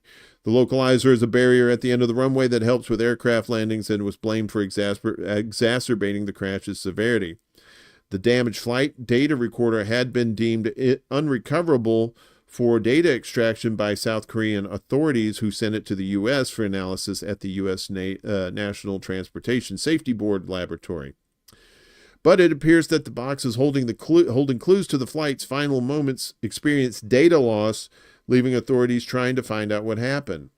Plans are in place to investigate the cause of the data loss during the ongoing accident investigation, the ministry said. South Korean and U.S. investigators are still probing the cause of the crash, which prompted a national outpouring of mourning with memorials set up across the country. Investigators said the boxes were crucial to their probe, but added they would not give up on trying to find out why the crash happened. The investigation will be conducted through the examination and analysis of various data. The committee is committed to doing its best to accurately determine the cause of the accident, the ministry said. Investigators have pointed to a bird strike, faulty landing gear, and the runway barrier as possible issues. The pilot warned of a bird strike before pulling out of a first landing, then crashed on a second attempt when the landing gear did not emerge. I am so sick of this mouse. I'm getting a new mouse. Fuck you, mouse. This week, lead investigator Lee Seung-yeol told reporters that feathers were found in one of the plane's recovered engines, but cautioned a bird strike does not lead to an immediate engine failure. Authorities have raided offices at Muon Airport, where the crash took place, a regional aviation office in the southwestern city, and Jeju's air office in the capital, Seoul. They also barred Jeju Air's chief executive from leaving the country. Rival parties later formed a joint task force to probe the crash, while Transport Minister Park Sang-woo offered his resignation this week. As the minister responsible for aviation safety, I feel a heavy sense of responsibility regarding this tragedy, he said. That's very odd that the black boxes would just stop recording data 4 minutes beforehand. That's just some wild shit right there. So, we told you on Friday about NYU and some of the suspensions that's going on there for, being pro-Palestine. Well, a U.S. professor has been forced from Columbia University for the very same reason. The sharing of biased and False news has become all too common on social media. More alarming, some media outlets publish these things they are true without checking facts first. Unfortunately, some members of the media use their platforms to push their own personal bias and agenda to control exactly what people think. And this is extremely dangerous to our democracy. Activists back U.S. professor forced from Columbia over Palestine advocacy. It's Columbia in New York. Academics, lawyers, and activists have voiced support for a law professor who says she was pressured to leave Columbia University for her advocacy for pro-Palestinian students. Effective today, I have reached an agreement with Columbia University that relieves me of my obligations to teach or participate in faculty governance after serving on the Columbia Law faculty for 25 years. Catherine Frank, a tenured law professor at the Ivy League University in the U.S., said in a statement on Thursday. While the university may call this change in my status retirement, it should be more accurately understood as a termination dressed up in more palatable terms. I have come to the view that the Columbia University administration has created such a toxic and hostile environment for legitimate debate around the war in Israel and Palestine that I can no longer teach or conduct research, Frank said. Protests against Israel's war on Gaza erupted on Columbia's New York City campus last April and inspired similar encampments at other institutions across the U.S. and beyond. Students demanded that the university divest from Israel, which had been accused of war crimes and genocide in Gaza. They also called for a ceasefire to end the war that has killed more than 46,000 Palestinians and turned Gaza into rubble. The prestigious Ivy League school, however, attempted to push back against the students' protest, a crackdown that brought criticisms from rights organizations. Some critics argued that the crackdown on pro-Palestinian students and groups put a damper on free speech on the college campus, while others alleged the university administration has allowed a hostile atmosphere to thrive. Commenting on Frank's resignation on Saturday, Francesca Albanese, the UN Special Rapporteur on the occupied Palestinian territory, said Frank had become another victim of the pro-Israelism that is turning universities and other spaces of public life into places of obscurantism and discrimination and oppression.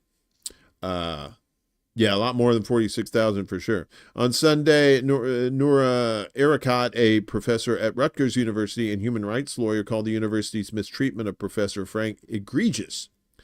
She has resigned after 25 years of an illustrious academic career and commitment to her students because she decided there is nothing to return to. It is far too hostile, Erakat posted on the tweeters.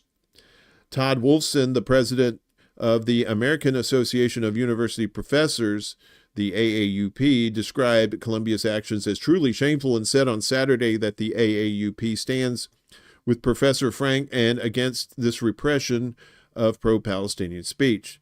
The Center for Constitutional Rights and Advocacy organization said Thursday that Frank's resignation represents an egregious attack on both academic freedom and Palestinian rights advocacy. Is that it? I think that's it. According to a New York Times article, Columbia University spokesperson Samantha Slater said that a complaint had been filed against Frank alleging discriminatory harassment in violation of our policies. An investigation was conducted and a finding was issued. In her resignation statement, Frank noted how last February, two of her colleagues filed a complaint against her with the university's Office of Equal Opportunity and Affirmative Action, charging that one of her comments to U.S. news outlet Democracy Now! Amounted to harassment of Israeli members of the Columbia community in violation of university policies. So I have to say to the Israelis that are on campus, are you the ones murdering children? If not, shut the fuck up.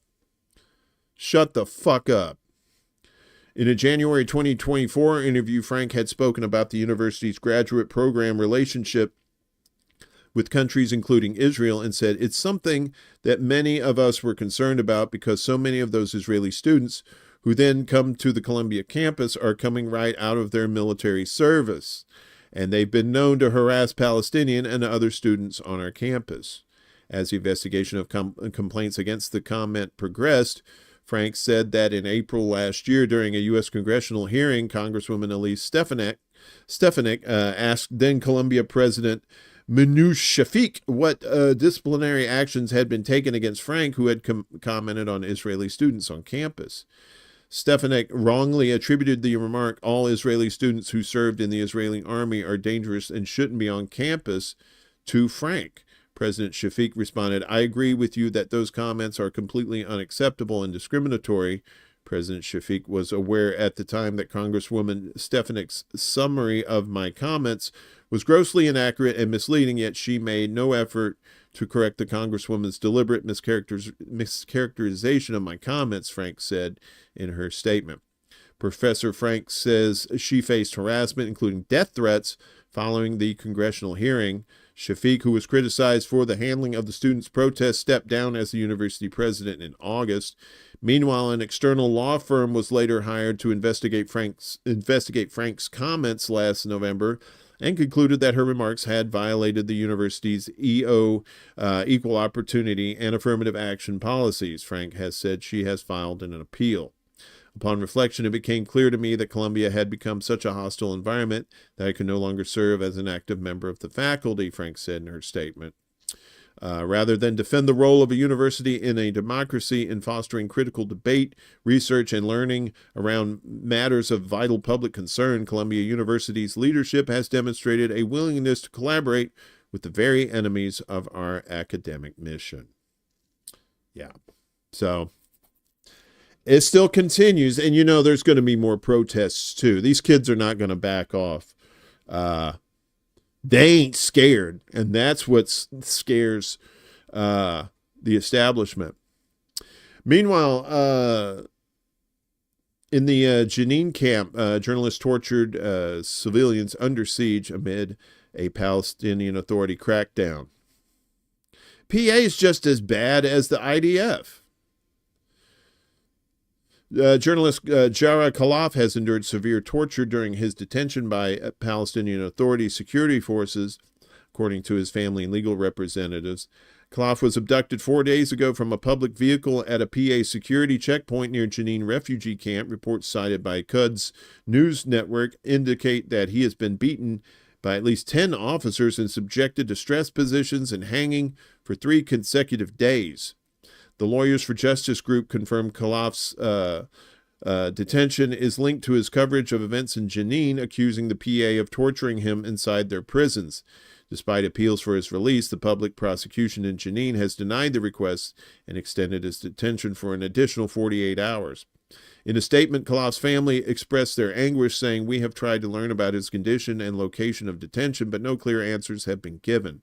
The group also appealed to authorities and international human rights institutions to investigate this case urgently. Hang on a second. Meanwhile, the Jenin Camp Media Committee reported that the PA has been besieging the camp for 39 consecutive days, restricting civilian movement and turning residential homes into military outposts. Local sources confirmed on Sunday that 2 Palestinians, including a child, were injured during clashes between Palestinian resistance fighters. The violent clashes also led to a fire breaking out in one of the camp's houses, according to Al Jazeera. According to the committee, the PA forces targeted homes with shells, resulting in significant destruction and civilian injuries. In an urgent appeal, the committee called on the local community and human rights organizations to intervene to halt the ongoing violations. Since last month, PA security forces have been conducting a military operation in Jenin Camp, citing the need to pursue what they refer to as outlaws. However, Palestinian factions, including Hamas, the Popular Front for the Liberation of Palestine, the PFLP, and Islamic Jihad, have accused the PA of targeting resistance fighters rather than addressing broader security concerns. The clashes have so far resulted in the deaths of 6 PA security personnel and 8 civilians, including a key leader of the Jenin Battalion. Camp residents have accused PA forces of exacerbating the dire humanitarian situation in Jenin. According to reports, the PA instructed fuel stations in the area to withhold supplies from the camp. Residents also claim that PA personnel deliberately shot at the camp's main electrical transformers, causing severe outages. The situation has been further compounded by the PA's prevention of waste disposal trucks from entering the camp. Streets already scarred by past Israeli incursions are now clogged with piles of garbage, raising fears of a looming public health crisis. As tensions escalate, the people of Jenin camp are urging immediate intervention from human rights organizations and international observers to address the growing humanitarian crisis and hold those responsible for the violations accountable. For the residents of Jenin camp, the siege represents not only a physical restriction, but also an alarming threat to their safety, dignity, and basic rights. So now these Israeli settlers who are attacking Palestinians as well are rubbing it in their faces with billboards as Israeli settler violence continues as new billboards threaten West Bank future.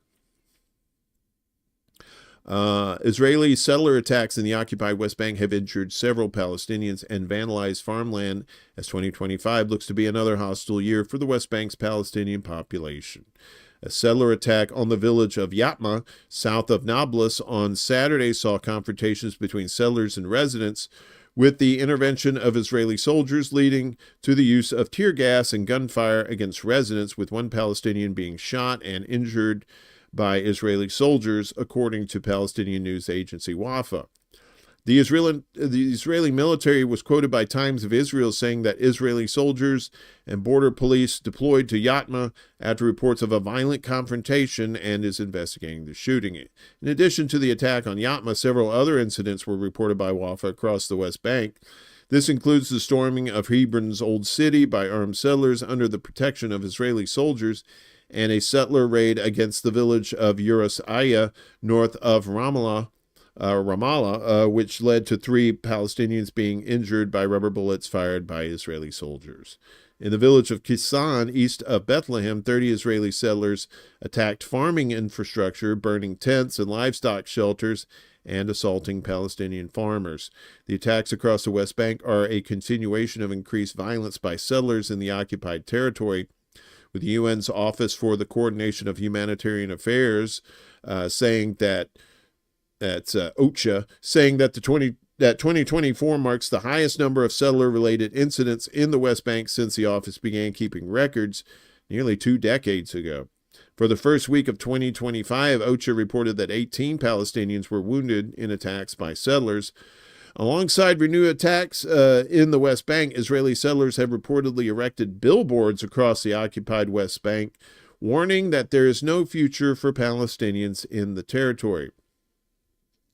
The billboards, several of which have gone up in recent months, according to the Times of Israel, read, "No future in Palestine," accompanied by an image of displaced persons among the rubble of war-torn Gaza. Mauricio Lapchik, the director of external relations at Israeli peace organization Peace Now, told the New Arab that the billboards were an open display of Israeli government's agenda, the annexation of the occupied territories and the establishment of an apartheid state stretching from the river to the sea. In November, Israel's far-right finance minister Bezalel Smotrich announced intentions for the government to access the occupied West Bank in 2025. Israel's occupation of the West Bank is illegal under international law, with the International Court of Justice issuing an advisory ruling on the matter in 2024. But because it's Israel, who gives a fuck, right? Yeah, so that's what the U.S. says. These billboards may seem minor, but they pale in comparison to the unprecedented number of illegal settlements and outposts established in the past year, the escalation of settler terrorism, and massive land grabs, Lapchik said. Yet, the message on the billboards is clear and accurate. Under this government, there is no future for Palestine, no future for Israel, and no future for anyone in the region, he added. So, billboards now saying this ain't for you.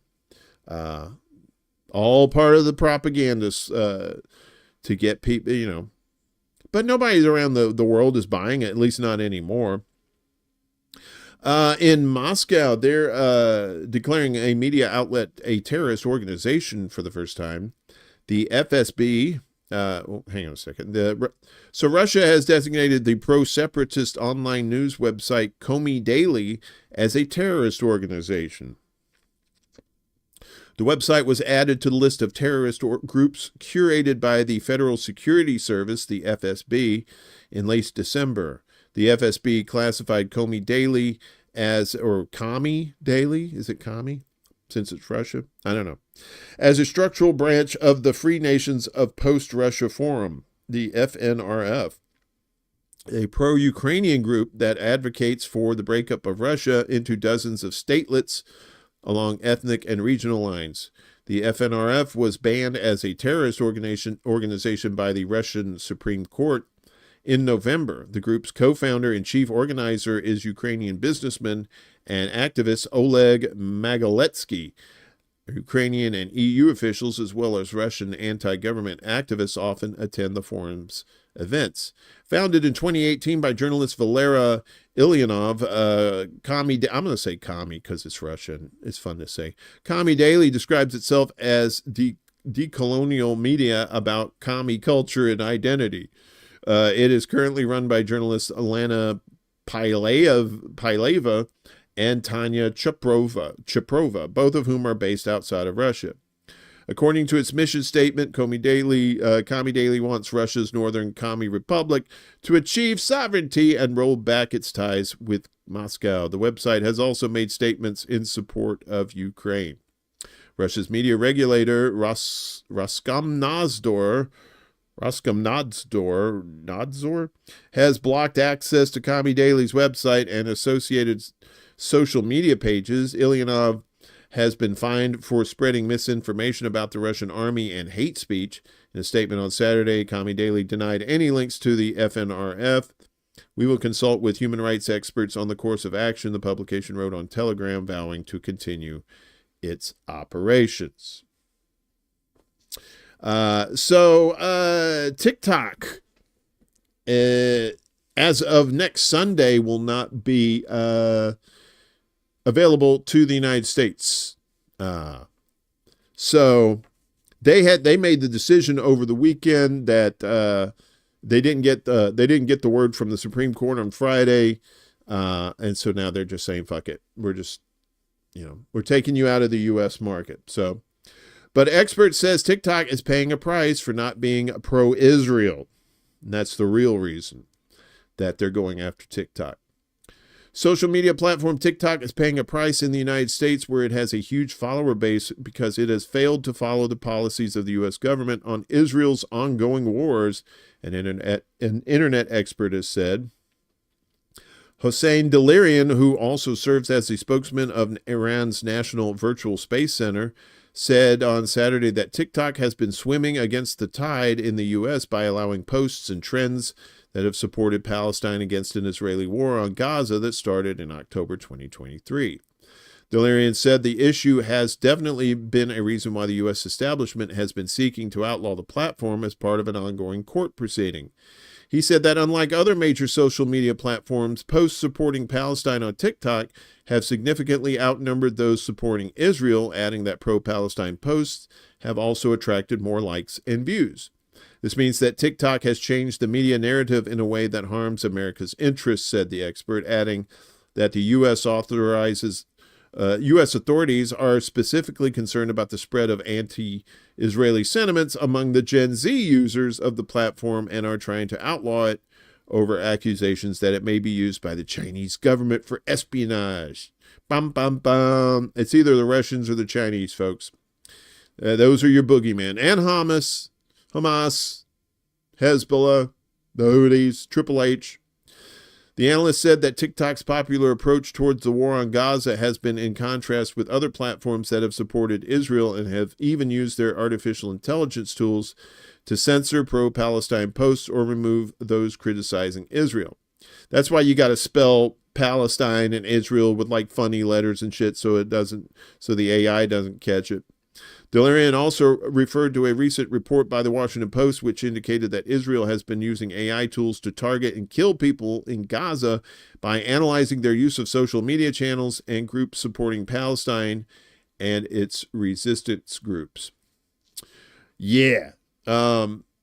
Meanwhile, Sleepy Joe on his way out attacks Meta fact-checking U-turn. Doesn't like the fact that they're getting rid of the Nazi shit. He's like, I like Nazi stuff. Bring back the Nazi stuff. Oh, yeah, and get this shit out of my pants. I just took a dump. Joe Biden has attacked Meta for dropping its controversial third-party fact-checking program, stating the move was completely contrary to what America is all about. The president addressed the development on Friday during a rare Q&A session with the reporters at the White House. Apparently, they gave him his drugs. It was probably Friday morning. That's usually when he's his most active. He sharply criticized Mark Zuckerberg's company, the parent of Facebook, Instagram, WhatsApp, and Threads, for the move. The whole idea of walking away from fact-checking as well as not reporting anything having to do with discrimination regarding, I find it to be contrary to American justice. Telling the truth matters, Biden ironically stated, adding the move appeared to be completely contrary to what America is about. No, we all some lying motherfuckers up in this country, Biden. I don't know whether you still asleep. Shut the fuck up. We want to tell the truth. The idea that a billionaire can buy something and say that they won't fact check it, and then you have millions of people reading it. I think it's really shameful, the president asserted. You weren't saying that shit when that Jack Dorsey guy was owned Twitter. He was all about that discrimination and shit. Meta announced the drastic change to its policies earlier this week, with Zuckerberg admitting the fact-checking service had become too politically biased and has destroyed more trust than ever created. What started as a movement to be more inclusive has increasingly been used to shut down opinions and shut out people with different ideas, and it's gone too far, the Meta CEO has said. After his meeting with Trump, the company now plans to introduce a model similar to the scheme used by Elon Musk's Twitter, allowing users to flag potentially misleading posts and add community notes to them for additional context. And those community notes are so easily just dismissed, too, because a lot of the times it's just stupid shit. Meta has also opted to drop its DEI programs and revised its approach to the hiring process that previously took gender and the racial background of applicants into account. The changes have reportedly already started taking effect across the company's offices. Examples include an order to remove tampons from male bathrooms, as well as transgender and non-binary themes having been taken off the company's messenger. There you go. Good old Facebook. Good stuff there, right? And yeah, they took down the thing, and now you're going to have like your community notes and stuff. They're still going to censor you. I mean, don't get it twisted. You're still going to get censored. You sweet, sweet fool. And finally, in our lovely Propaganda Watch segment today, J.P. Morgan Chase freezes employee comments amid return to office backlash. So on Friday, J.P. Morgan Chase informed its 300,000 employees that the firm is poised to eradicate almost all work-from-home arrangements. The employee response was apparently so voluminous and negative that J.P. Morgan quickly blocked the comment feature on an in-house article explaining the policy change, according to the Wall Street Journal. Friday's memo from J.P. Morgan's operating committee, Chairman CEO Jamie Dimon, and 14 other officers, according to them, hybrid schedules comprising a mix of days at home and days in the office will vanish in a matter of weeks. Developing effective teams and maintaining a vibrant, healthy culture are clearly key for our success, and we believe best achieved through working together in person. This is why starting in March, we'll be asking most employees currently on a hybrid schedule to return to the office 5 days a week. We know that some of you prefer a hybrid schedule and respectfully understand that not everyone will agree with this decision. We think it is the best way to run the company. You know why they're trying to get people back into the offices? Because they have these leases on these corporate buildings and are not getting refunded for not using them. So they're like, well, you're gonna come back to the office because we're using these offices. You know, and they're probably in league with the local real estate, the commercial real estate companies too. The executive said affected employees would be given 30 days notice before they're expected to retire their workday pajamas and join their colleagues in J.P. Morgan offices. That wasn't sufficient. to head off a backlash with employees venting via the article comment feature on an in-house news site. In comments tied to their names, employees bemoaned the looming impact of their child care and commuting expenses or their work-life balance, according to the Wall Street Journal. At least one employee of the country's largest lender brainstormed that the solution was to form a union, to resist returning to the office. Well, these little fancy pants, these people at these JP Morgan says, oh, look at you. Let's do a union like the poors. JP Morgan quickly turned off the comment feature, but left many of the already posted comments intact. Yeah, they don't, we want to, we don't want to borrow your free speech 100%. JP Morgan's Friday announcement is the latest step in the firm's gradual extrication from COVID-era work from home arrangements. JP Morgan started bringing employees back to offices, at least on a partial basis, in June 2021. Work from home doesn't work for people who want to hustle, doesn't work for culture, doesn't work for idea generation, Diamond told a conference in May of that year, throwing out a timeline that would prove inaccurate by more than 3 years. By September, it'll look just like it did before. We are getting blowback about coming back internally, but that's life. It wasn't until 2023 that JP Morgan compelled all managing directors to come in 5 days a week, but it sounds like close to half of all employees are still spending some working hours at home. As it stands, more than half of our workforce already comes into the office full-time, JP Morgan leaders wrote in Friday's internal announcement, which extolled the advantages of office working environments. There are no advantages of office working environments. I've worked in offices before. I would have rather worked from home I would rather have worked from home than been in the office with those assholes. As we've discussed before, the benefits of working together in person are substantial and irreplaceable. As we spend more time together, the more advantages we gain. Being together greatly enhances mentoring, learning, brainstorming, and getting things done. It accelerates decision-making and offers valuable opportunities for spontaneous learning and creativity. It also allows our early career professionals to learn through our apprenticeship model and expand their networks by building connections with peers across the firm. Bullshit. Other major U.S. corporations have preceded JP Morgan in ordering employees back to offices. In September, for example, Amazon said it would require all of its 350,000 employees to return to the office 5 days a week starting this month. AT&T followed suit with the same timing of the new policy. According to Business Insider, AT&T's implementation is off to a messy start, as employees found there weren't enough open desks, computers, parking spots, and even elevator capacity to go around. Last month, President-elect Donald Trump warned federal employees that they must return to the office or they're going to be dismissed, with Elon Musk and Vivek Ramaswamy's Department of Government Efficiency circling above the legions of overcompensated, underworked federal employees living off the labor of society's producers. Perhaps many of them will return to the office only to be dismissed anyway. That's probably what's going to happen. Hey, can you come into the office? We can't really fire you over Zoom. Yeah, that kind of thing. What's up, Yipper? Good to see you. Would C-suites be in the office? I'm not sure. But yeah, I'm pretty sure that has something to do with the commercial real estate. Because when I lived there the year before last, actually now, a lot of those corporate buildings were empty, because people were working from home still. So I'm glad I don't work in a corporate office. That would fucking suck. You know what else sucks? Apparently you can go to Dunkin' Donuts in Nebraska. Is that one of the places? And ain't got no fucking donuts.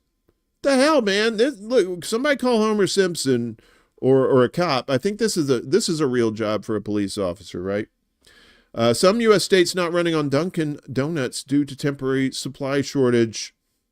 It's our final story for today, folks. We have to end it on something sweet. Say it's sweet because donut, or maybe 2 sugars in your coffee. Dunkin' dropped the donuts from its brand name years ago. Now, at least across Nebraska, New Mexico, and some other states, it doesn't have donuts on the shelves either. Dunkin' stores in Omaha, Lincoln, and Grand Island in Nebraska all had no donuts in their cases Thursday and Friday morning, and put up signs on their doors and drive-through kiosks informing customers that the pastries were unavailable due to a manufacturing error. Some locations did offer munchkins or donut holes on Friday. Tyler Rakar of Omaha stopped by a Dunkin' in West Omaha early Friday after an overnight shift as a phlebotomist, seeking coffee and a chocolate cake donut. What? No donuts, she exclaimed when told the location had none. That's tragic. The trip wasn't a total loss, she said, as she was more interested in the coffee. Still, she was a little disappointed that she couldn't get a donut. Hopefully they have them soon.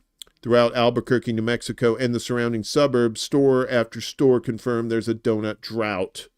Some employees chalked it up to a supply chain issue, and others said simply that delivery trucks had been arriving without the cargo that the chain is most famous for. Employees said they hoped stocks would be replenished by next week.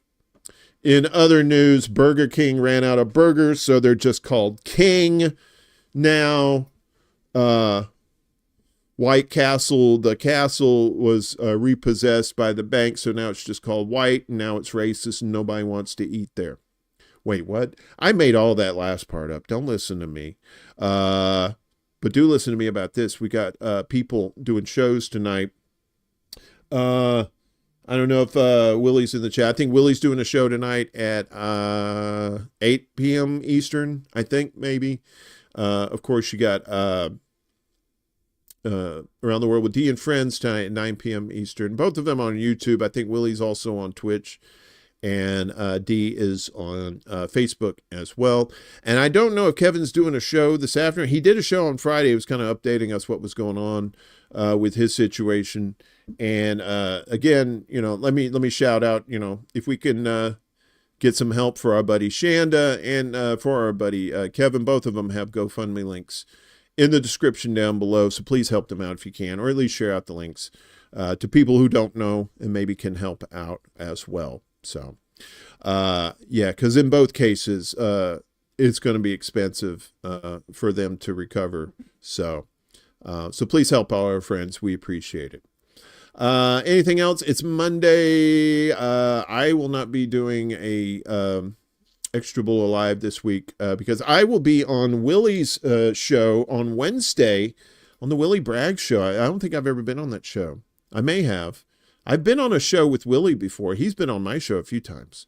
So I twisted his arm and I made him let me come on his show Wednesday. It's also my birthday Wednesday. So we're going to be talking about nothing but me and my tastes in birthday cakes and, what we can do as a society to get me more birthday cake because I like cake. Anyway, so that'll be Wednesday. I'll be on his show, and should be fun. Love some Willie Bragg. He's a fellow Gen Xer, a 69 baby as myself, and also on February 1st, our buddy Lainey Peterson, her birthday is she's in the mix too. So, but right now, Capricorn's rule. Woo woo! Happy birthday to our buddy Schmeghead, who does music for Willie Bragg show, and also we showcase that on the Secret Show as well. So happy birthday, bud! I hope you have a good time. And if you pass out, make sure you've got some sort of location device on you so people can find you. I think he's up in Canada, so if he gets hammered, and the beer is liquor. I don't even know why they call it beer. Giggity giggity go giggity go giggity schmorgan. All right. Thanks for hanging out. I appreciate it. I hope you guys have a wonderful day. If you're somewhere, it's up to a balmy 17 degrees here in Chicago. Ooh, man, I think I might go take a dip at the pool. What do you think? I don't think I could get in the pool. I don't know if you saw in the beginning there are the wide shot of Lake Michigan there, and it's starting to freeze over. It's pretty crazy. So here we go. Stay warm, stay cool, stay out of the cults. Use your critical thinking skills. If you're kind of new around here and you like what you heard, you like all this bullshit, please like, share, and subscribe. We also got donation links down below if you want to give us some cash. We appreciate that. And again, if you don't have any, that's fine. Share out the links. That helps as well. We appreciate anything and everything that our pals do. So we love each and every one of you. Hemp Car says it's 4 degrees in Wisconsin, going to be -14 next Tuesday. Woo! My ex-wife must be flying in. She made it cold. And that bitch freezes everything. This is City Alpha 5! Woo!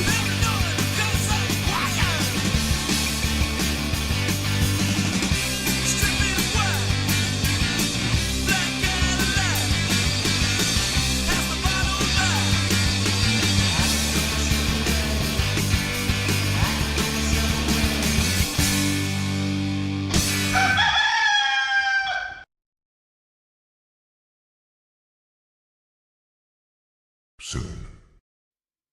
I'm not even lying. That bitch is cold.